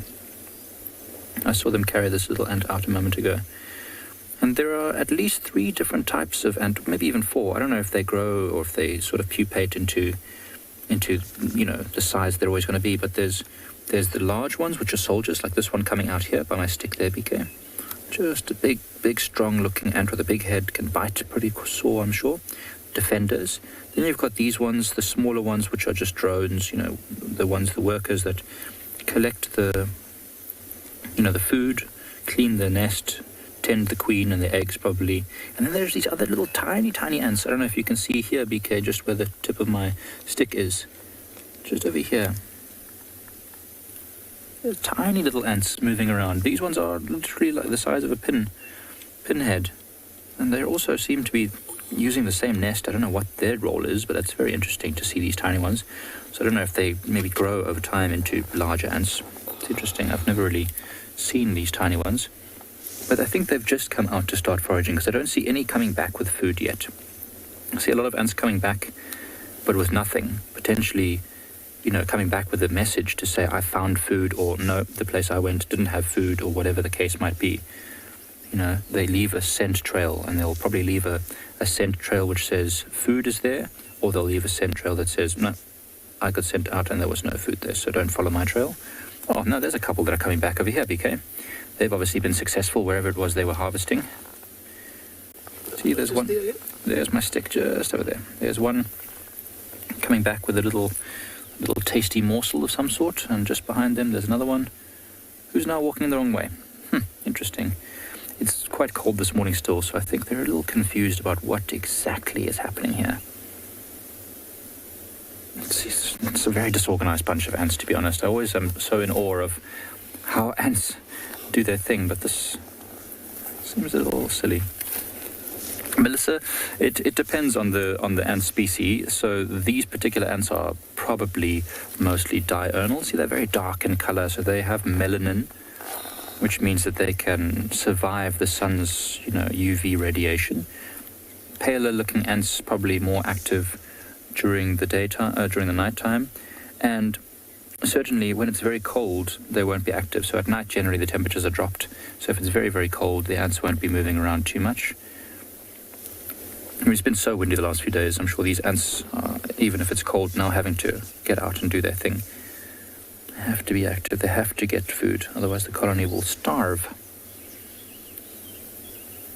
But I mean, you know, termites, for example, which are not ants, but another type of arthropod that are often closely related or not closely related, but closely associated. They're very pale in color, and so they're mostly active only on very dark and cloudy days or at night. That's because they don't have melanin. Well, these ants are on the move. And you know who else is on the move? It's Marcus at Ngala.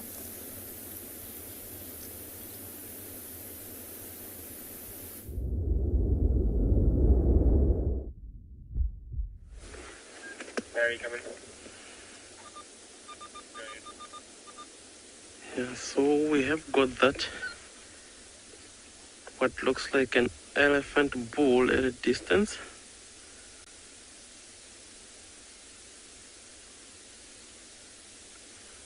Surely a big boy, hey? So look at that size. And if you notice that pace he's walking at, you know, it looks like he's determined to get somewhere quickly. So this is that area where we last left the Birmingham Pride yesterday. Looks like it's gone behind those bushes. So just want to head back to that spot where we left them. See if there are any new developments in that area. Or if they have left the area all the same. I do have from here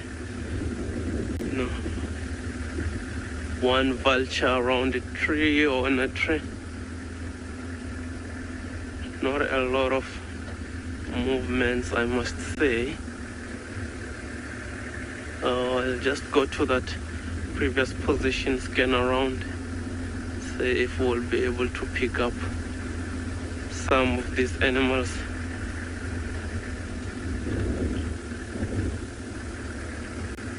And if they've left, you know, we'll just look for tracks maybe coming out.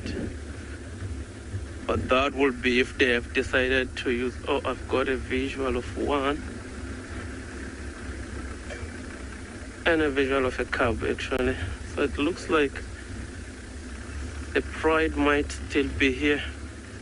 And if not all of them, some of them anyway.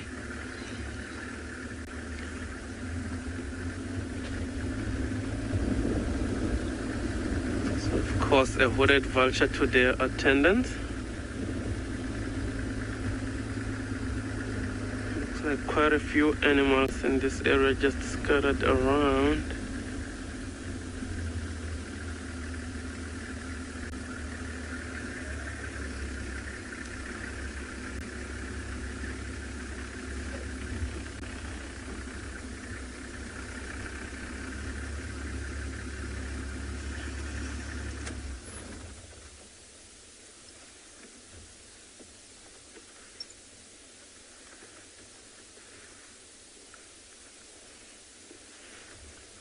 There we go.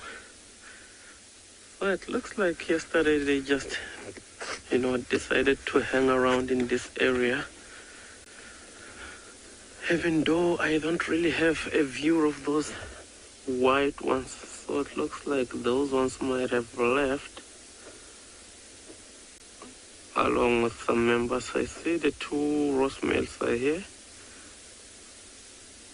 All the 5 youngsters are here as well, and 3 lionesses, which means 4 of them left because we counted 14 yesterday, and it looks like it's only 10 of them this morning.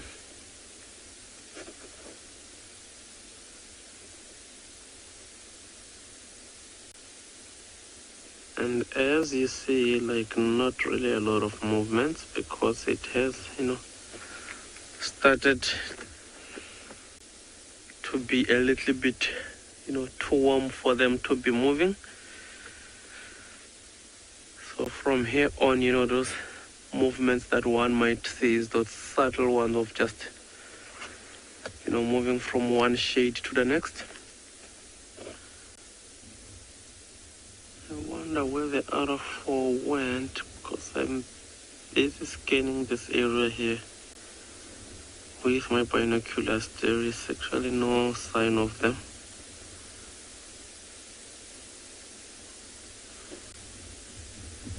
Meaning they might have decided to go probably last night. Maybe go on their own venture, whether be it hunting or whatever their reason might have been, you know. Looks like the two roast males are out, all of them actually.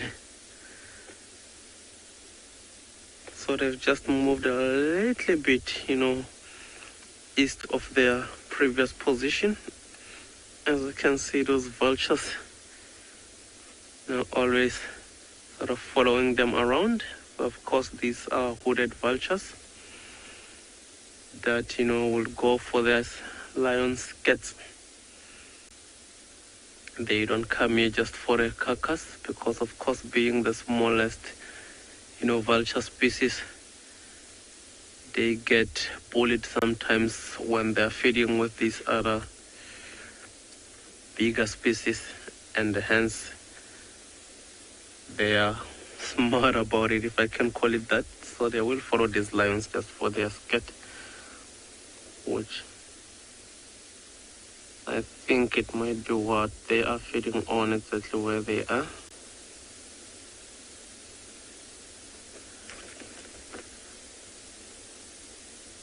So like I always say, this will be the good indicator of a lion's presence, you know, even if there isn't a carcass close by. But of course, these ones will always follow these lions,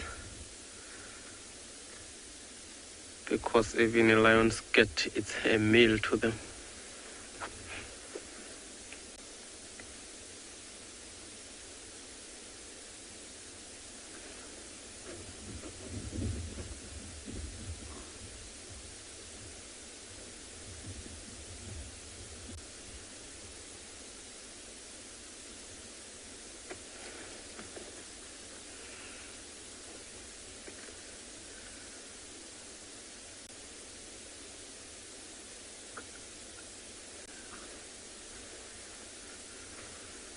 At least those vultures are, you know, showing us a bit of love there with all those movements they are doing. I can't really say the same about these lions.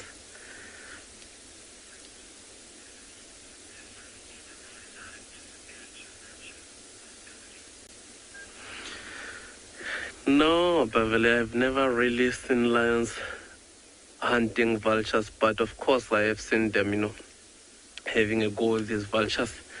When these vultures try to get closer while these lions are still feeding, you know, these lions are not too welcoming of these vultures. And so you just see them chasing them away. Like, I'm pretty certain, you know, there might be some instances where maybe a vulture does get killed by lions. I have personally never seen something like that or anything like that. But yeah, I will see these lions having a go at vultures as soon as they try to get closer while they are still feeding. So these vultures, you know, have got to wait their turn.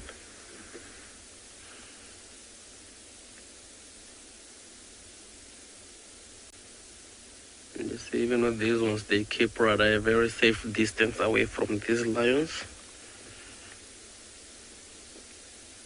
And of course, I always mention that out here in the bush, you know, it's more about that mutual respect. So all these animals, they always know who's more powerful than who.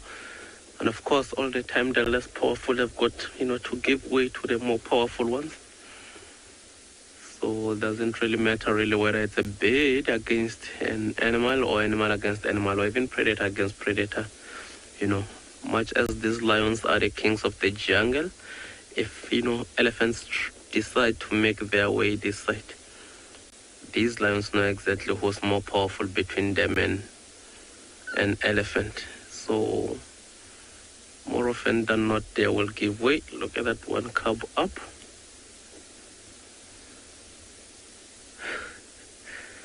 And that male just, tossing to the side.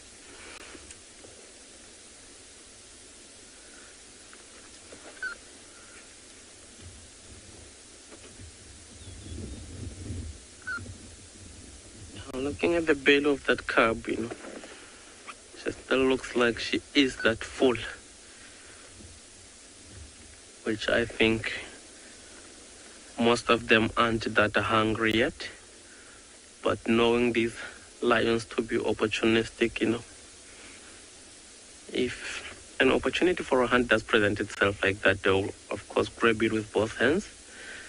And come night time today, they might also decide to go hunting or try to keep up with the other four wherever it is they might have went from here.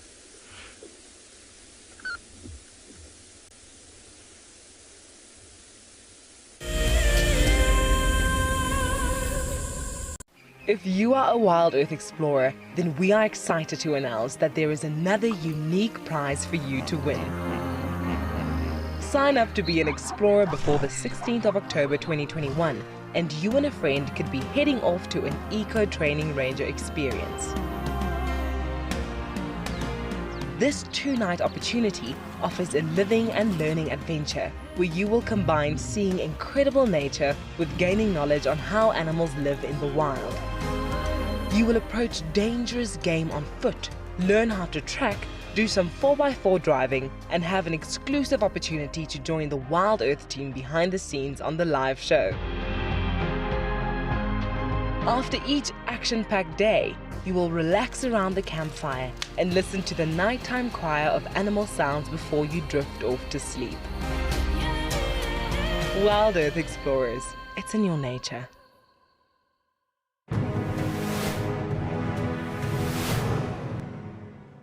We had a very exciting start to our morning this morning. Today, it's our guided sunrise safari with Mike, and we started by looking at the moon through a telescope, which was incredible.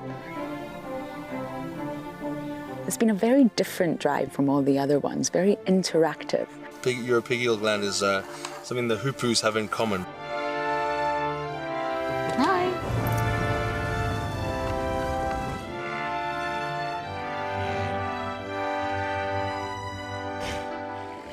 This morning's drive with Mike was thoroughly enjoyable. He really engaged us, but we also did some birding, and I managed to add a few new birds onto my list.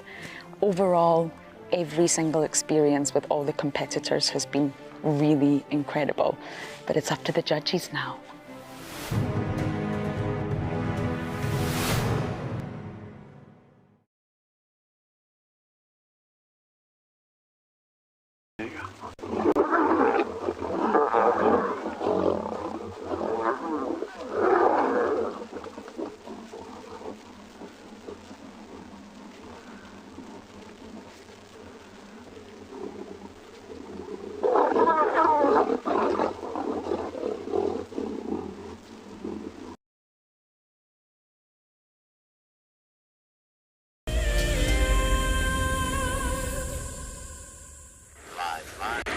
Well, we're in the company of a large elephant bull, same as yesterday. We've managed to find a little Eddie bull and friends. There's a couple others that are milling about, and they are just feeding on bush willows and various other things that are around.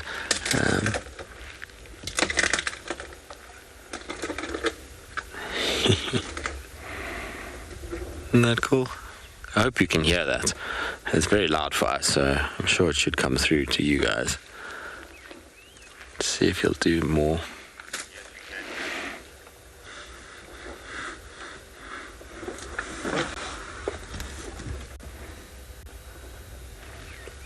So nice to actually be able to sit quietly and listen today because we don't have the noise of the wind.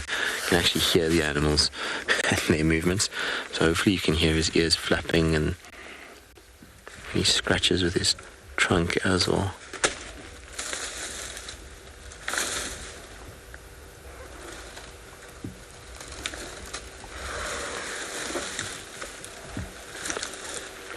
Isn't it amazing how they're able to manipulate these branches? He's actually busy feeding off a marula branch. It's not a bush willow that he's eating. Must have broken it off this marula that's behind him.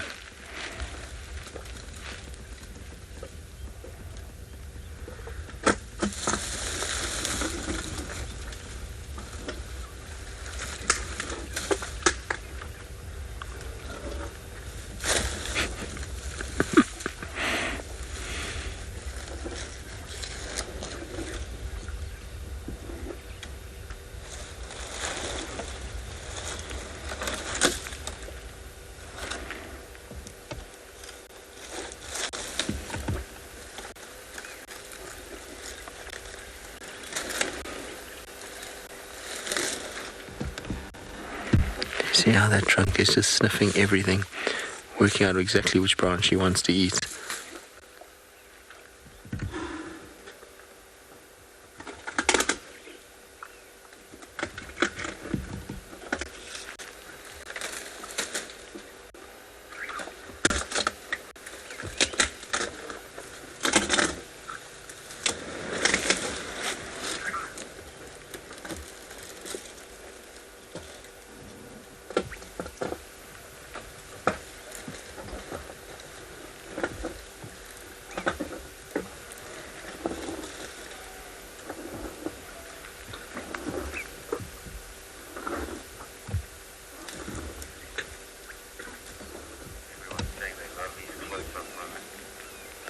A lot of you are saying you love these kind of close-up, intimate moments with these bulls. I know we've been spoilt of late, haven't we? Quite a few nice bull ellies around.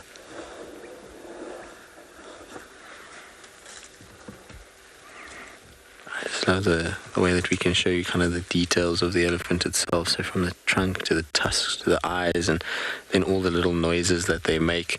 They're far more vocal than people realize. Well, not vocal, but they make a lot more noise than people think. Because, a lot of the time when people are inside things like this, they're talking and they, taking pictures, and there's the shutter release of the camera going and all these kinds of things. But when you just sit quietly, you can actually hear them breathing. You can hear the ears flapping. And like I said, the roughness of the skin as the trunk kind of rubs up against it. It's a pretty cool thing to do.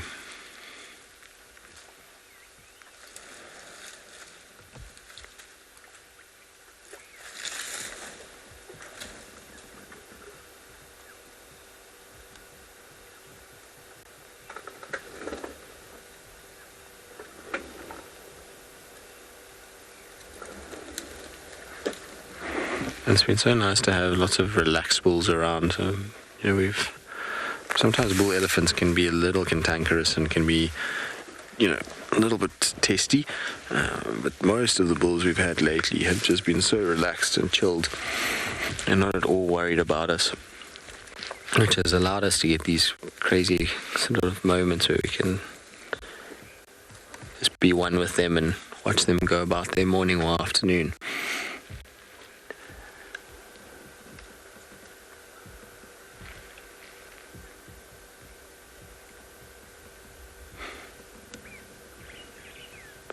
Just stop to listen now.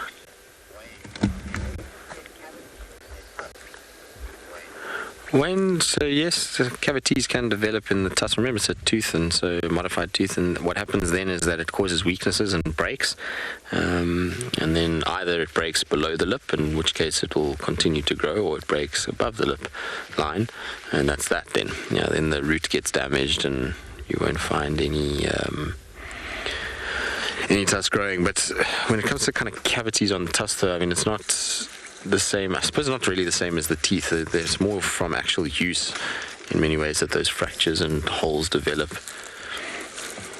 Oh boy.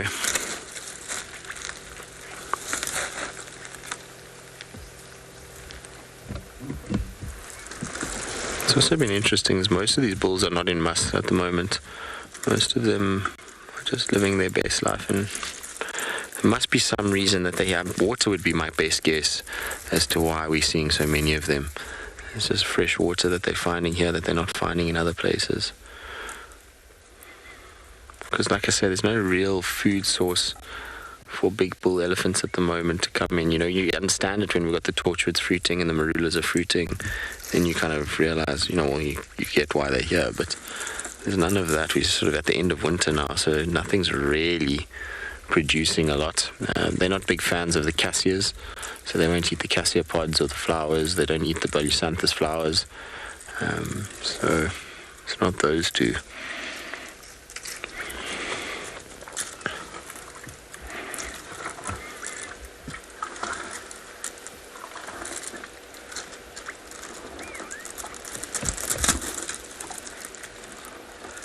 Isn't that cool that you can hear him?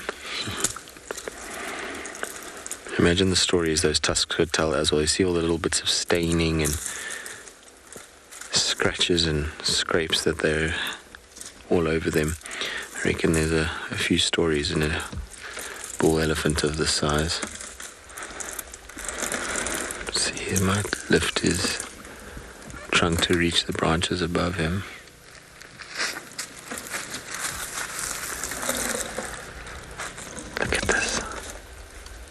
You can actually see the front of the car. That just gives you an idea of how close he is.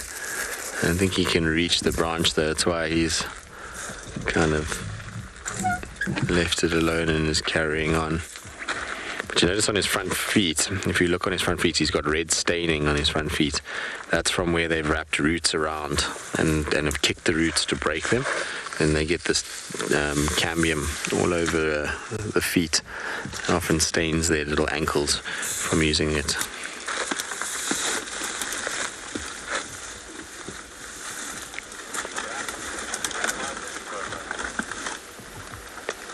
I wonder if he's going to break this tree.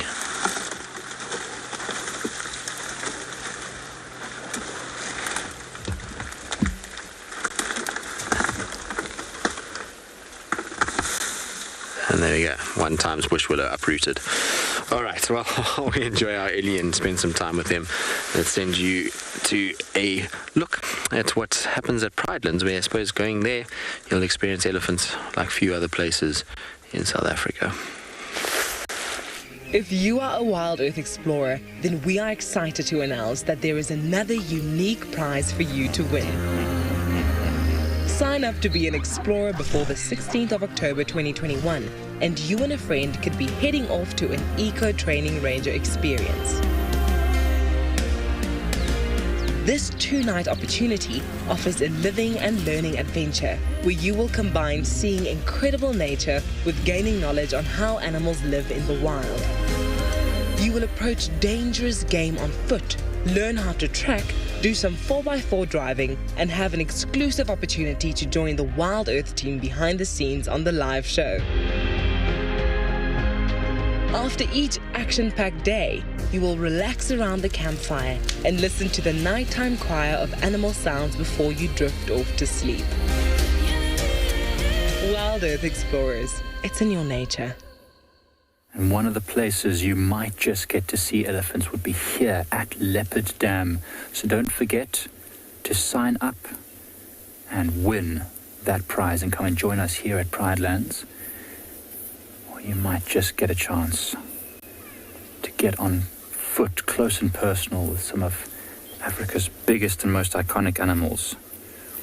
Now, something that is maybe not as iconic and certainly not as large, but definitely the king of this domain are these 2 Egyptian geese who are proudly defending this waterhole from absolutely any other water bird. And just a little bit earlier, I saw my first for the season, a common greenshank. It's just arrived back into this area, the first one I've seen, and the geese promptly saw it off. They weren't having any of it. It came in with its beautiful call, tweet, tweet, tweet, tweet. Tweet, tweet, tweet, tweet, landing on the bank close by to where those geese are and promptly sent packing. Hopefully they'll be back though when the rains start falling and the waterhole gets a bit larger and there's perhaps a bit more space. The geese might be slightly more tolerant of any interlopers. And we saw another nice bird. It was a white-winged widow, not yet in breeding plumage, beautiful yellow and white wings. Well, can you hear the goa birds are going mental? There's got to be a bird of prey flying over here somewhere.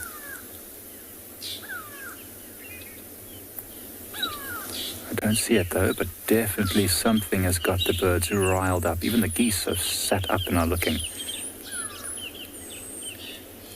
Oh man, there's birds making noise everywhere. What on earth is happening? Oh well, they seem to have calmed down now.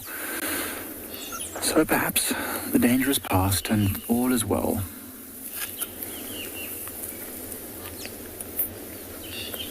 I wonder if it could be our two Wahlberg's eagles which are nesting nearby. Just doing a little flyover.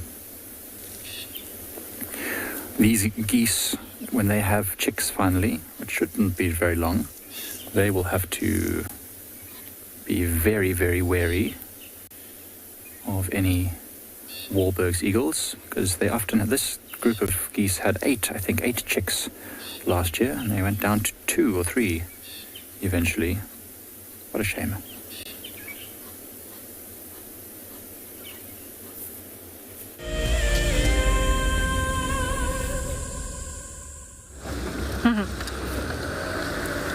It is a very, very good day for birding today, it seems. And actually, I am driving around. I've seen quite a few raptors that have flown off quite quickly. There's actually some warthogs in front of us. And this is not something that I've had a lot of time with in the last few days. Warthogs tend to be quite skittish in areas where there are high leopard populations. And you can see this is an adult and then a youngster off to the right. Definitely carrying on with their meal.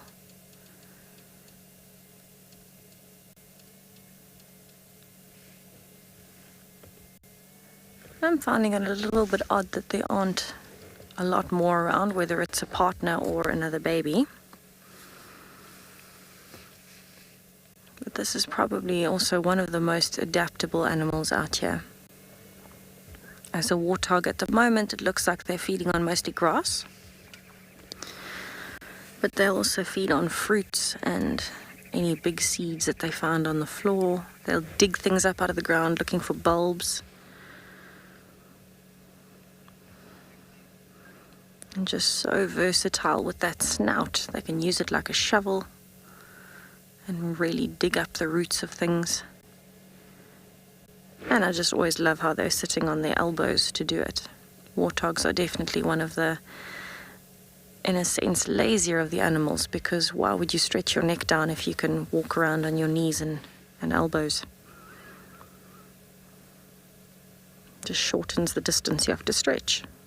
You can see the mom is still very alert though. She keeps looking up and getting up to look around and listen. We are in quite an open area, but there is still cause to be concerned because of the weather, because it's overcast and those weather changes are particularly sensitive to leopards. But still nice to spend some time with them before I carry on with my search.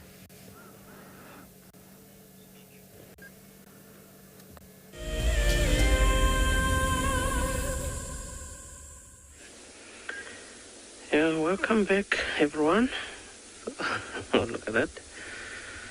So like these cubs are the ones at the moment that are showing us a bit of love, and it looked like that one cub, which looks like a male from here, you know, wanted to play with one of the fathers here, and he couldn't have any of it. But yeah, as you can see, just lying flat static, you know. I think from here, oh look at the one from the youngster. I think like these males might have actually left this area, you know, last night. Just went about patrolling to see if everything is still, you know, going smooth in their territory. And they might have made their way back this morning, you know, because much as they have to do that, and they also know that, you know, the well-being of this pride, you know, will pretty much depend on the successful upbringing of these youngsters here, and hence by them being in this area does, provide a bit of protection to these youngsters, which is actually quite nice to see that they care that much. But yeah, having been moving throughout the night, can take its toll on these animals, and hence they are lying flat static like that.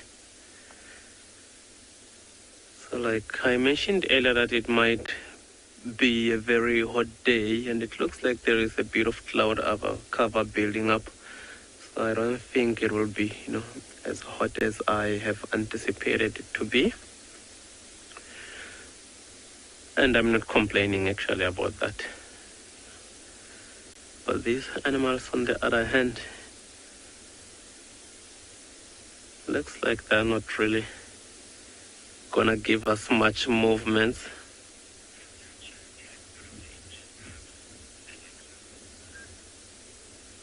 It's an interesting question there, Alexis, but I doubt it. I don't think they will. Like vultures, I think like any other animal also do sense, fear when they feel like an animal is fearing them, like in case of a cheetah. So if vultures, have got numbers and there is a cheetah that had made a kill, vultures sometimes will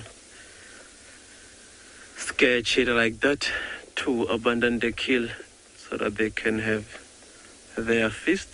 But I don't think it will attack an injured cub like that, because like most of these vultures don't really hunt. As you might know, they just scavenge.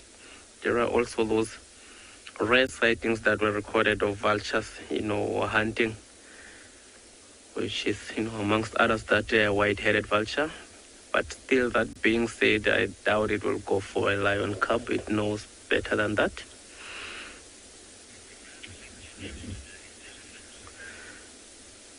Yeah, so I think I'll leave this area here because, of course, there isn't a lot of movements. Let's send you over to Tristan, see what these elephants are up to.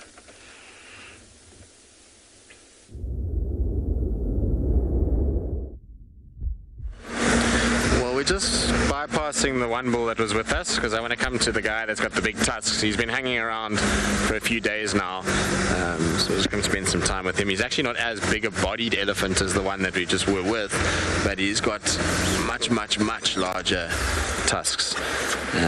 He's a pretty impressive fella, this guy. Always enjoy seeing him. And like I say, he's been around probably, I'd say the last 4 or 5 days, maybe a week. I've been hanging around a lot at the dam cam and around sort of Gowrie Dam. It's just lazily feeding and drinking in those areas. So nice to see him again. You can see he's taking advantage of these bush wallows that have leafed on the fire break. A lot of the ones that were kind of burnt in the fire with that little bit of rain we had recently have actually pushed out some new green leaves. Now, I just wanted to quickly say thank you to somebody. Somebody just tagged me now in a post on Instagram. It's somebody that probably is a bit of an unsung hero in many respects, and somebody that in South Africa has had a bit of a checkered past, but he is a professional sportsman, and yesterday, was International Rhino Day, which is a very important day, as rhinos, as we all know, are under huge amounts of pressure. But this particular individual has done more probably for rhinos in South Africa than most, and has been fighting to try and help out as much as possible to kind of stem the flow of poaching and to try and use as much of his influence, given that he was a professional sportsman, to do so. And he's kind of started his own charity that basically is raising funds through various means, but one of which is through a clothing company. So he does that, and it's nice to see that he's watching the show. You know, it's always good when we see people that are doing a huge thing. And so I think from us, you know, given that yesterday was International Rhino Day, those of us that are on the ground that are getting to witness and see rhinos and see the effects of people raising funds to be able to protect them, it's a good time just to say thank you to that individual. I don't have to mention names, but, you know, when people go above and beyond to help out and use the notoriety that they have, it's really quite a special thing, and for, like I say, for us on the ground here that get to enjoy the benefits of that, it's always good to say thank you to those people. So it's nice to know, like I say, that even those people are watching what we do. It's a pretty cool thing.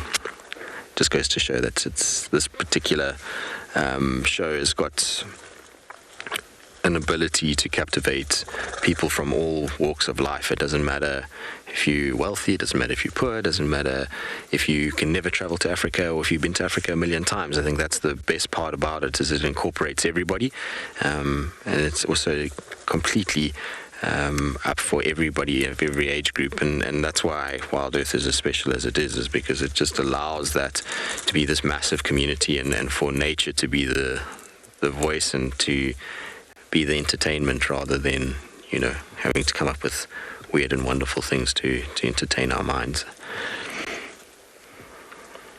Impressive bull though, and the sun's coming out, everybody. It's sunny and there's no wind. It's a good day. I think we're going to have a beautiful afternoon. I don't think it's going to be perfectly kind of clear blue skies by this afternoon, but it'll certainly be a little bit partly cloudy, and I would imagine that we're going to have nice warm weather, which should be good this afternoon because, you know, after a few days of cool weather, wind, and even at times a little bit of drizzle, a bit of warm weather will drive a lot of our, particularly leopards, if they've been on kills, to go and seek water, which means they have to travel to get water. There's no water that's just lying around in the bush at the moment. And when they travel, that means that they leave footprints behind, or they go and sit at waterholes. So this afternoon should be good for that purpose, and I'm really, really hoping that we'll kind of find one of our young boys this afternoon. We're well overdue a sighting of Marips, and well overdue a sighting of his mother Thandi too, and her daughter Tlalamba. So any of those would be really nice, and probably the most overdue of all of them would be the Duke Tingana. So imagine if he were to pop out this afternoon, how cool that would be. So let's hold thumbs and let's hope that he does make an appearance. I really want to see him again. You know, I've still got a fair amount of time before the stint is over, which, you know, I only leave on the 8th. But, you know, days are ticking away, and so hopefully he'll make an appearance. Also, just to know that he's all right. It's been a few weeks now without any really reports from anyone about where he is. So such a magnificent elephant, this guy, though. That left tusk is beautiful, nice and long and straight. And I mean, for us, these are big tusks, but in the grand scheme of the world, they're really not very large at all. While they're quite thick, they are not massive monster tusks.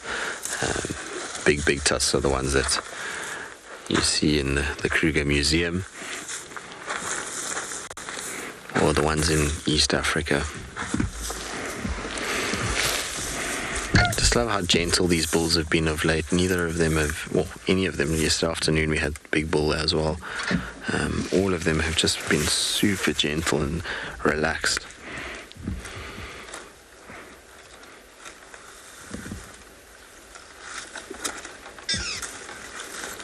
I love the easygoing, slow nature or slow pace that they display. Stacey, well, it was windy yesterday and the elephants were chilled, so I don't think it's the wind side of things, but wind definitely does irritate and kind of make elephants very unsettled, particularly the herds with the calves. Big bulls like this are not as bothered by the wind because they know really nothing's going to mess with them, so they don't get as spooked by it. But I think more than anything, it's that there's not a a huge amount of very sugary foods, and so things like marulas and torchwoods, they have a high fructose content, which amps them up a little bit. There's also not a lot of herds around at the moment, so not a lot of females that are in estrus that are going to cause the males to kind of get very interested. Also, none of the bulls that we've come across have been in musth. They've all been normal. So I think all those combinations together make for relaxed animals. And then also, there's not a lot of traffic out here, so there's not a lot of irritation in their life from vehicles. And these bull elephants haven't even been called in on the radio today, so this today would be the first car that they see. You compare that to some elephants in places like the Kruger National Park, where they'll get 40, 50 vehicles coming past them in a day. So there's a lot less to worry them here. And they've got food, they've got water, so there's not really a huge amount of stress placed on these guys, and that's probably why they're so relaxed at the moment. I always find ellies, particularly the bulls, become cantankerous around times where water becomes difficult and food availability is not great, and they're losing a bit of condition. And it's like us, we get hangry and we get cranky when we're not feeling well. It would be the exact same for them. All right, well, they're crossing into Buffelshoek now, so we're probably going to leave them because there's 2 vehicles already in there. We'll go and see what else is lurking.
Scrap here collected a dry grass, put it next to the water hole as the hippo walks down during the warm of the day to drink the water. When the hippo arrives, he saw quite a very nice grass, an area not to resist to rest. And when the hippo went down to drink the water, and when he finished the water, he just lied down on the grass. And then, that was the opportunity of the scrappy. You know what? Today is my day to pay the revenge.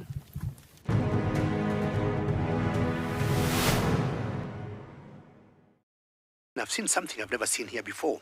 Look at these cubs. One is crossing the river. It's being washed away, unfortunately, but I'm sure the mother is going to save her. Look at that. How beautiful. Look at that. One crossing, 2 to go.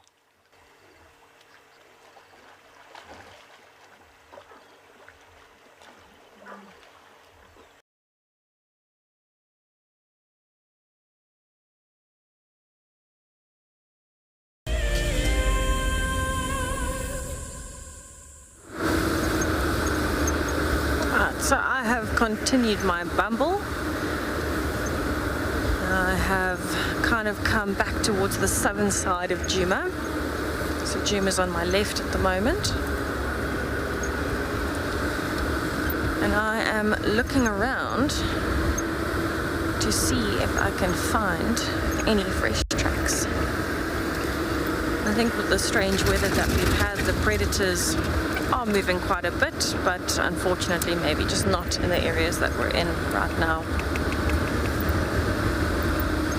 What has been really refreshing to see today has been a lot of that's very cute, a lot of A lot of birds that have come up. I'll see if I can get this angle. It's very cute. There's a little steenbok that's lying down feeding.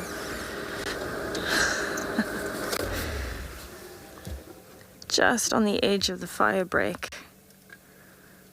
How beautiful is that? Oh, and there it goes. So it's not every day you actually see a steenbok lying down. That's what caught my attention. But just taking a little bit of a chance to have a rest while it's feeding. It was actually still chewing while it was lying down.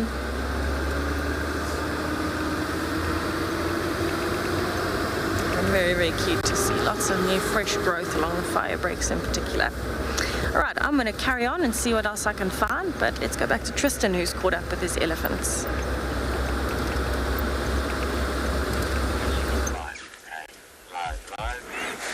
While Tess goes searching, we kind of decided I'm going to stay a little bit longer with this bull. He's so magnificent, worth just enjoying his company.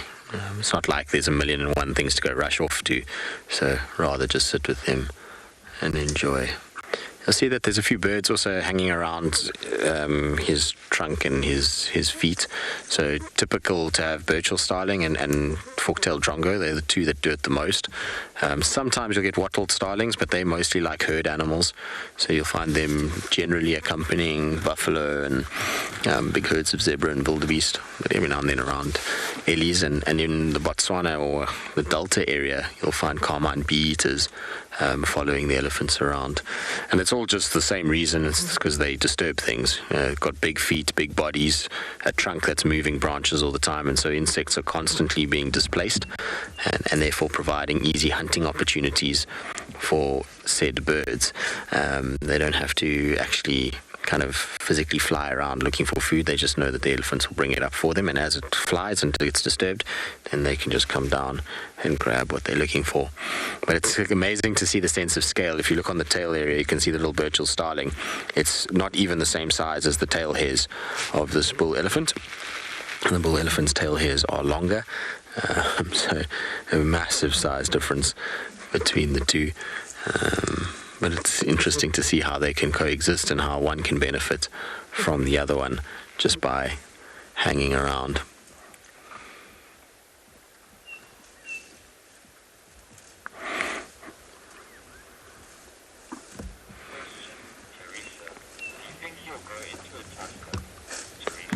Teresa, difficult to say. I mean, you know, within our environment, you'd be considered a tusker, but really tuskers are elephants that are kind of 80 to 100 pounds each tusk. Those would be considered proper tuskers, and then the super tuskers are those that are going over 100. But you know, he's not a young elephant. If you look at the forehead, you see how the temples, so the little top sections, are starting to sink in. So when you start to see that, you know that the elephant is starting to age a little bit. So this guy is probably already easily in his 40s, maybe even late 40s. So his lifespan is probably not much longer. Remember, most elephants within this Kruger system are only living to about 55 to 60. If you look at the diets and you see what these guys have been eating, and if you think back earlier to the crunching that was taking place on some of those branches, the teeth get worn pretty quickly. So, you know, they don't live massively long lifespans comparative to some other elephants in other places and those that are in captivity. So, you know, I don't think his tusks are going to grow exponentially more for him to become one of the big tuskers of Kruger. I think you probably find that they'll grow a little bit, obviously, but they're not going to grow a lot more than what we see now. And there's always the chance that they break. The older the elephant gets and the more they use those tusks, the more little fractures and things develop, and the more likely the tusk is to snap off and kind of just become stunted and shorter. So yeah, I mean, I don't know. It's possible. Maybe he'll, you know, got another 10 years in him and those tusks will grow a little bit longer and he'll be considered one of the tuskers. It'll be interesting to find out, actually, if he's part of the emerging tuskers collection.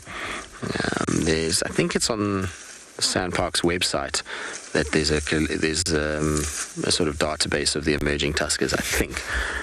It'll be interesting to know if he's here. It'll be very easy to recognize because of that left ear.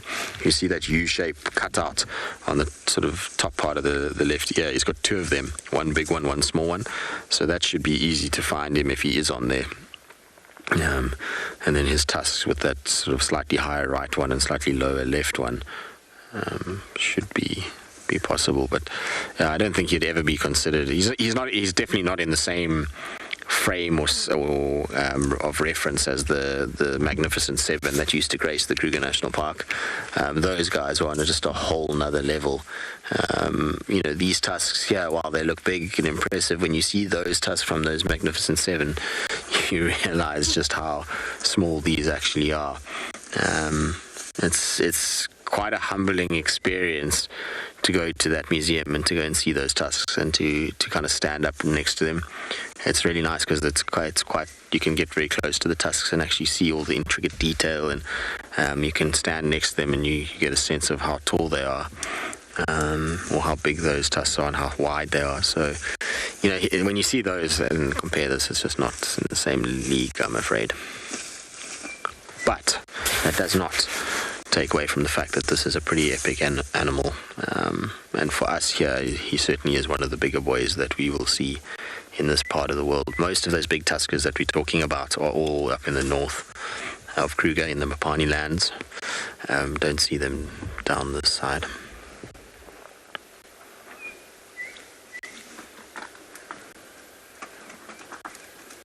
I think everybody is enjoying the peace and quiet of today. It's not a hot day, it's nice weather, there's no wind, it's just perfect conditions for an Ellie just to feed his way through the bush and take it super easy. No need to rush towards a water point or anything like that.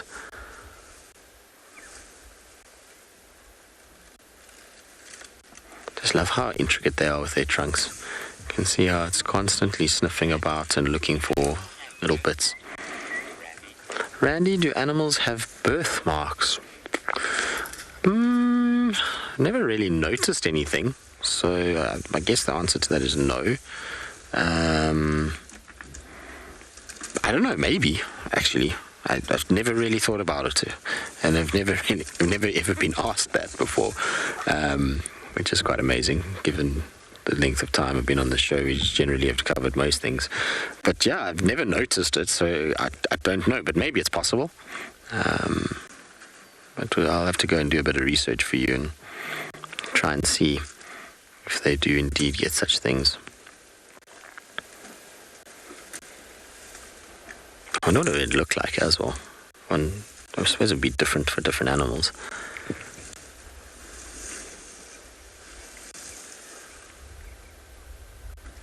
I don't go behind the tree. I was kind of hoping he was going to come out. Yeah, that way. Keep going. I think he's still just feeding. I don't think he's in any rush to cross this road in front of us. Part of me was hoping there's a little signboard here in front that's got like perfect little edges. Part of me is hoping that he's going to come and scratch on that.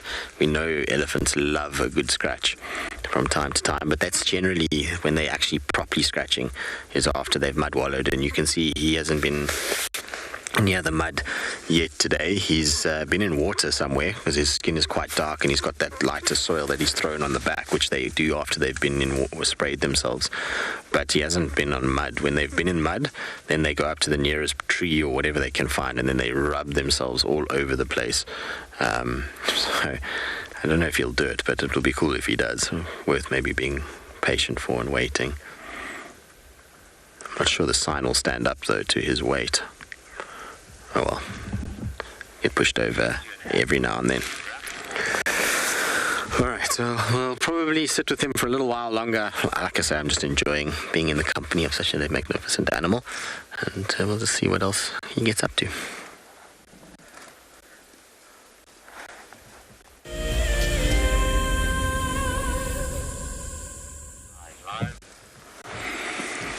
I'm just going to pull forward slightly, and then we're just going to sit and have a nice sort of silent segment with him. Let's park over here. His friend is coming from the back now as well. The two of them look like they're going to come quite close. There we go. We'll just park there for now. And just sit nice and quiet and listen to the sounds of the bush.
Isn't it cool just to sit here and listen to him?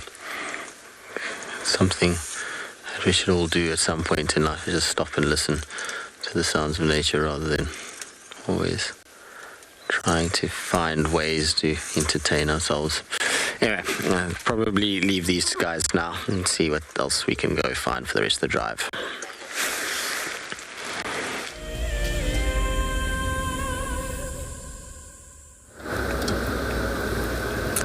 So I am taking a little bumble towards Treehouse Dam just to go and check if there's any fresh activity around the Waterhole. This is a very close area to where there were tracks of the Talamati Pride crossing out into Arathusa. So you never know, there might be some hyenas that are following the trail, even some other predators that might have picked up on that. So definitely worth checking. It's also a good time for things like elephants and buffaloes to be coming down. It is still quite cool out, but the clouds are starting to clear. So that will hopefully mean that animals are starting to get a little bit thirsty after a good few hours of feeding this morning.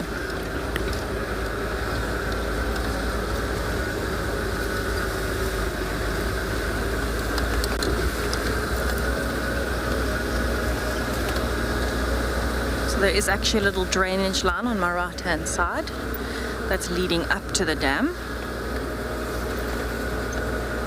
and that's most likely where a lot of the animals are going to be during the day today. The wind has started picking up, so it's nice and sheltered in there. Fresh greenery as usual with the drainage line, and more than enough cover.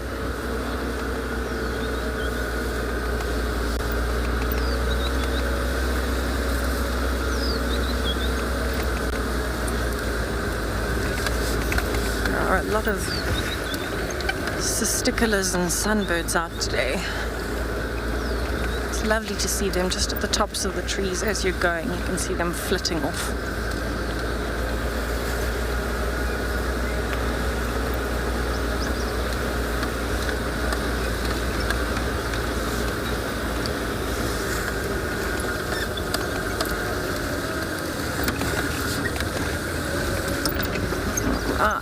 Let's see if there is anything at the dam.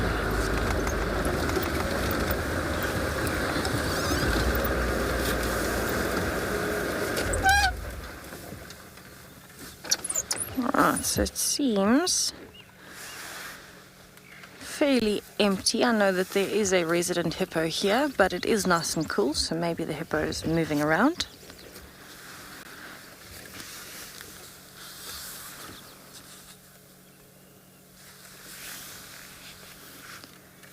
Quite a few swallows that are dipping into the water.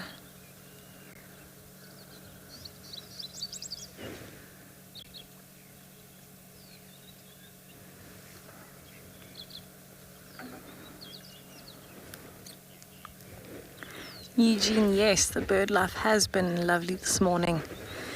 I think because of the nice calm weather, because there isn't much wind, it's a lot easier for the birds to be out and about, and so it's just filled with bird calls. If you listen, you can actually hear there's a white-bellied sunbird that's calling. There's a chin-spot batis as well. Quite a few cisticolas.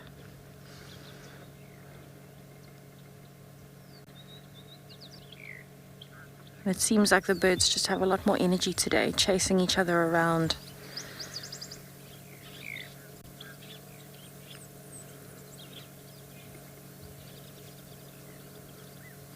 I think the birds are appreciating the lack of wind as much as myself and Tristan are.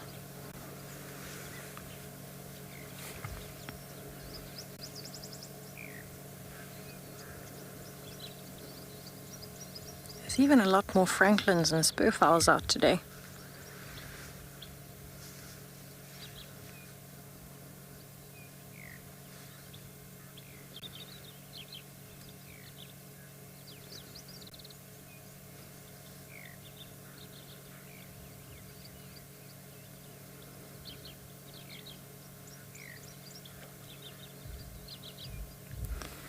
There seems to be quite a bit of activity in the water as well, in terms of things like terrapins bobbing up. You can see some ripples across the dam.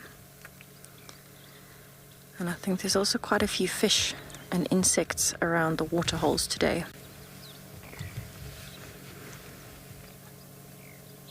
How beautiful is that reflection? The first time in days that we've managed to see clear reflections in the waterholes.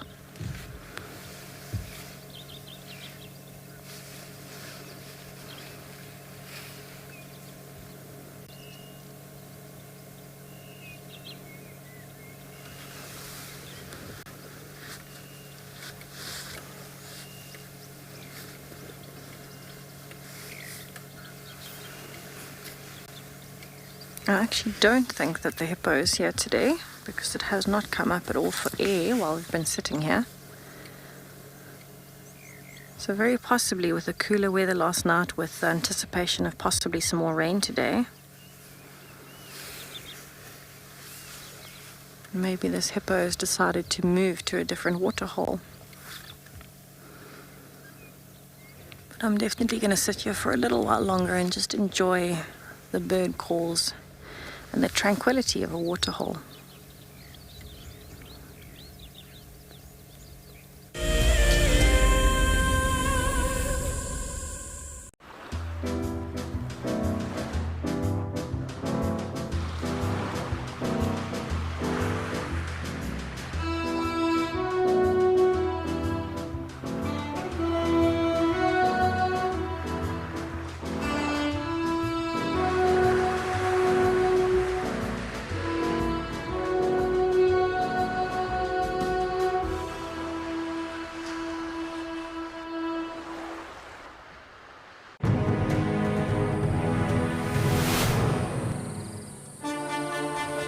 It's day one of the annual South African Guide of the Year competition, and our first foot into this competition this morning is all about tracks and signs. We're going to call you in one at a time. Just look at it, the information will be there. Our 5 guides have been tasked by the judges at figuring out who is what is who, and where they go in the bush. Either Franklin or guinea fowl, but because of the volume of other deposits in the area, we went with guinea fowl.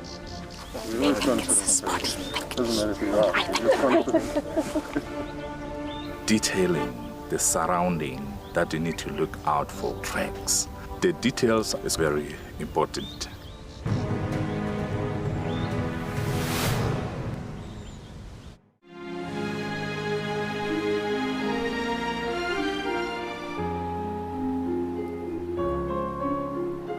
are cheeky. That was a brave decision.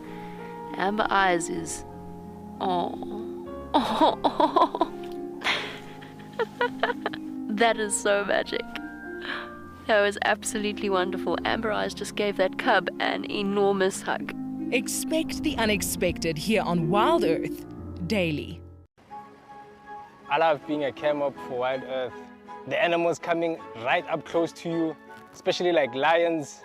Sometimes you get nervous, but you have to go with the flow. My favorite animal to film is the elephant because of how big it is. But when it's really up close to you, it's one animal that you would say, I really respect you.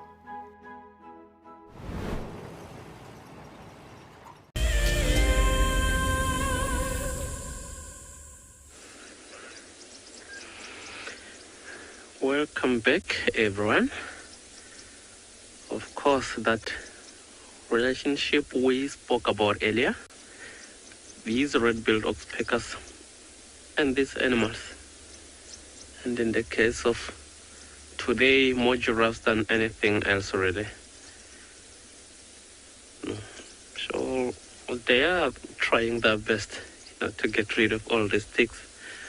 But I was just pointing some of them to her now that it looks like these birds are not really doing a very good job of getting rid of these ticks, because it's a whole lot of them that I see on the giraffe. So just between, his hind legs, on the flanks, on the belly, even up on the eyes. And that is why sometimes you will see these birds, trying to get that close to an eye, which even this giraffe will feel a little bit uncomfortable. But yeah, it is what it is. I'm sure even these birds can, only do so much. But there is no way that they can really, get rid of all the ticks on the giraffe, much as they try. It looks like this quite an old male. So if you look at the ossicons or just behind them, you will see that it looks like he's also losing a bit of skin. You can really tell that he is quite old. I'm sure he has a lot of stories to tell about the bush. Judging by the fact that he is still alive, I'm sure he would have some encounters with some of these predators, more so lions than any other predator really. Look at that one bit right on the ossicons there.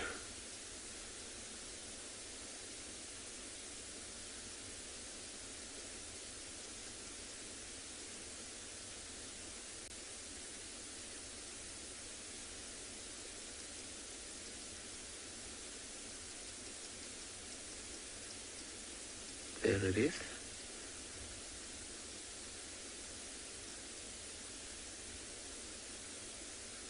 And you know that one thing is sticking out there, it looks like one of those skins, or some of the skin that is coming off from those ossicons. And of course, I would like to apologize to the viewers, so we are well aware of the spot that is in the camera there. Just something that doesn't really have a quick fix. Sorry for the inconvenience thereof. And look at how close, we are to this giraffe, yet he isn't that bothered at all. Of course, they will have made all those investigations. And finally, deciding that we are friends than enemies.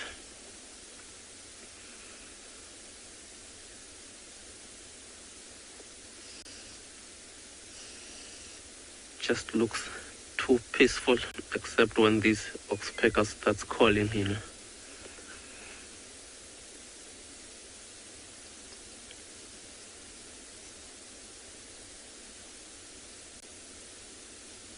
So sometimes when you find giraffe just standing like this, you will just see it and you will be able to see that card, coming up, that long neck, and then they'll start showing the card again, or ruminating and you see it swallowing it again, coming up, which is quite something, amazing and special to watch.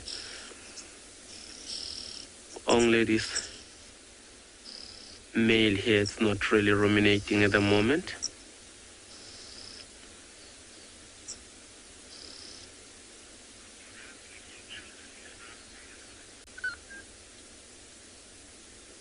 Yes, I think for now we are gonna leave this guy here and hand you over to Tristan.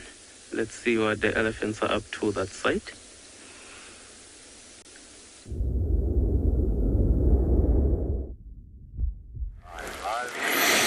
Well, while Marcus and let's giraffes enjoy their morning, I was going to leave the areas, but why not just stay with them? It's not every day that we get to spend as much time with big bulls. Hopefully you guys at home are enjoying seeing them. It's always special to be in the company of these guys. Good for the heart and good for the head. Elephants, well, for me anyway. Maybe others don't agree, but I find them to be that way. You can see both bulls are slowly kind of heading in a north westerly direction. I'm pretty sure they're going to head towards Waterhole Dam or Chikana that way, and then back into the Nyala, which is a bit sad. I was hoping they'd stick around. You never know, maybe they turn and come back south again.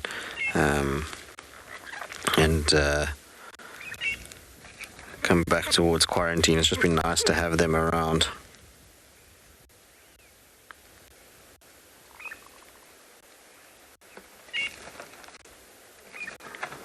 You can still hear that they're crunching away.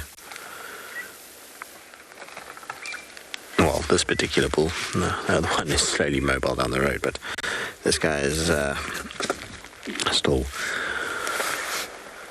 feeding very, very, very heavily on the various bits of vegetation that are around. He's been eating a few of these black monkey oranges, quite interesting. Don't normally touch those. Kayla, who's 8 years old, the elephant's biggest predator is man, us, humans. That's what kills more elephants than anything else. So, unfortunately, we are the worst ones, but if we had to remove us, the next one would... It's not really much that kills them in terms of actual animals, but probably I would say lions or hyenas, one of the two. But yeah, very, very few lions are silly enough to take on big elephants. So it would just be more baby elephants than the bigger guys.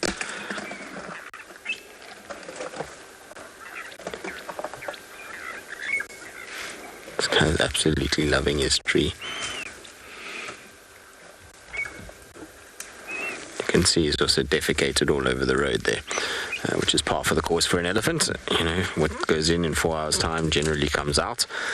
But you can see from those there, it's just how dry the vegetation is that they're eating. You see how tightly bound that dung is, even though it's fallen from the height that it has. Whilst it has slightly broken, if you look at the ball on the right, it's stayed pretty solid. And that's due to the fact that it's very fibrous content that is going in at the moment and coming out, and then also there's not a lot of moisture in what they're eating. In the summer months you find it doesn't look quite like that. It breaks up a lot more when they defecate and when it falls onto the road itself.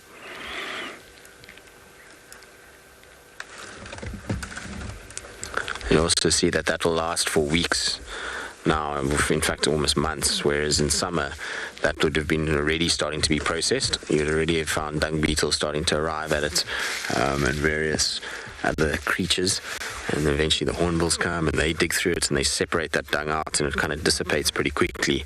In fact, the dung beetles sometimes even roll it all out before anybody else gets to it and it's gone. Whereas now at this time of the year, that will, like I say, be here for weeks until such time someone grades the road, or you know, we end up with cars driving over it and scattering it around.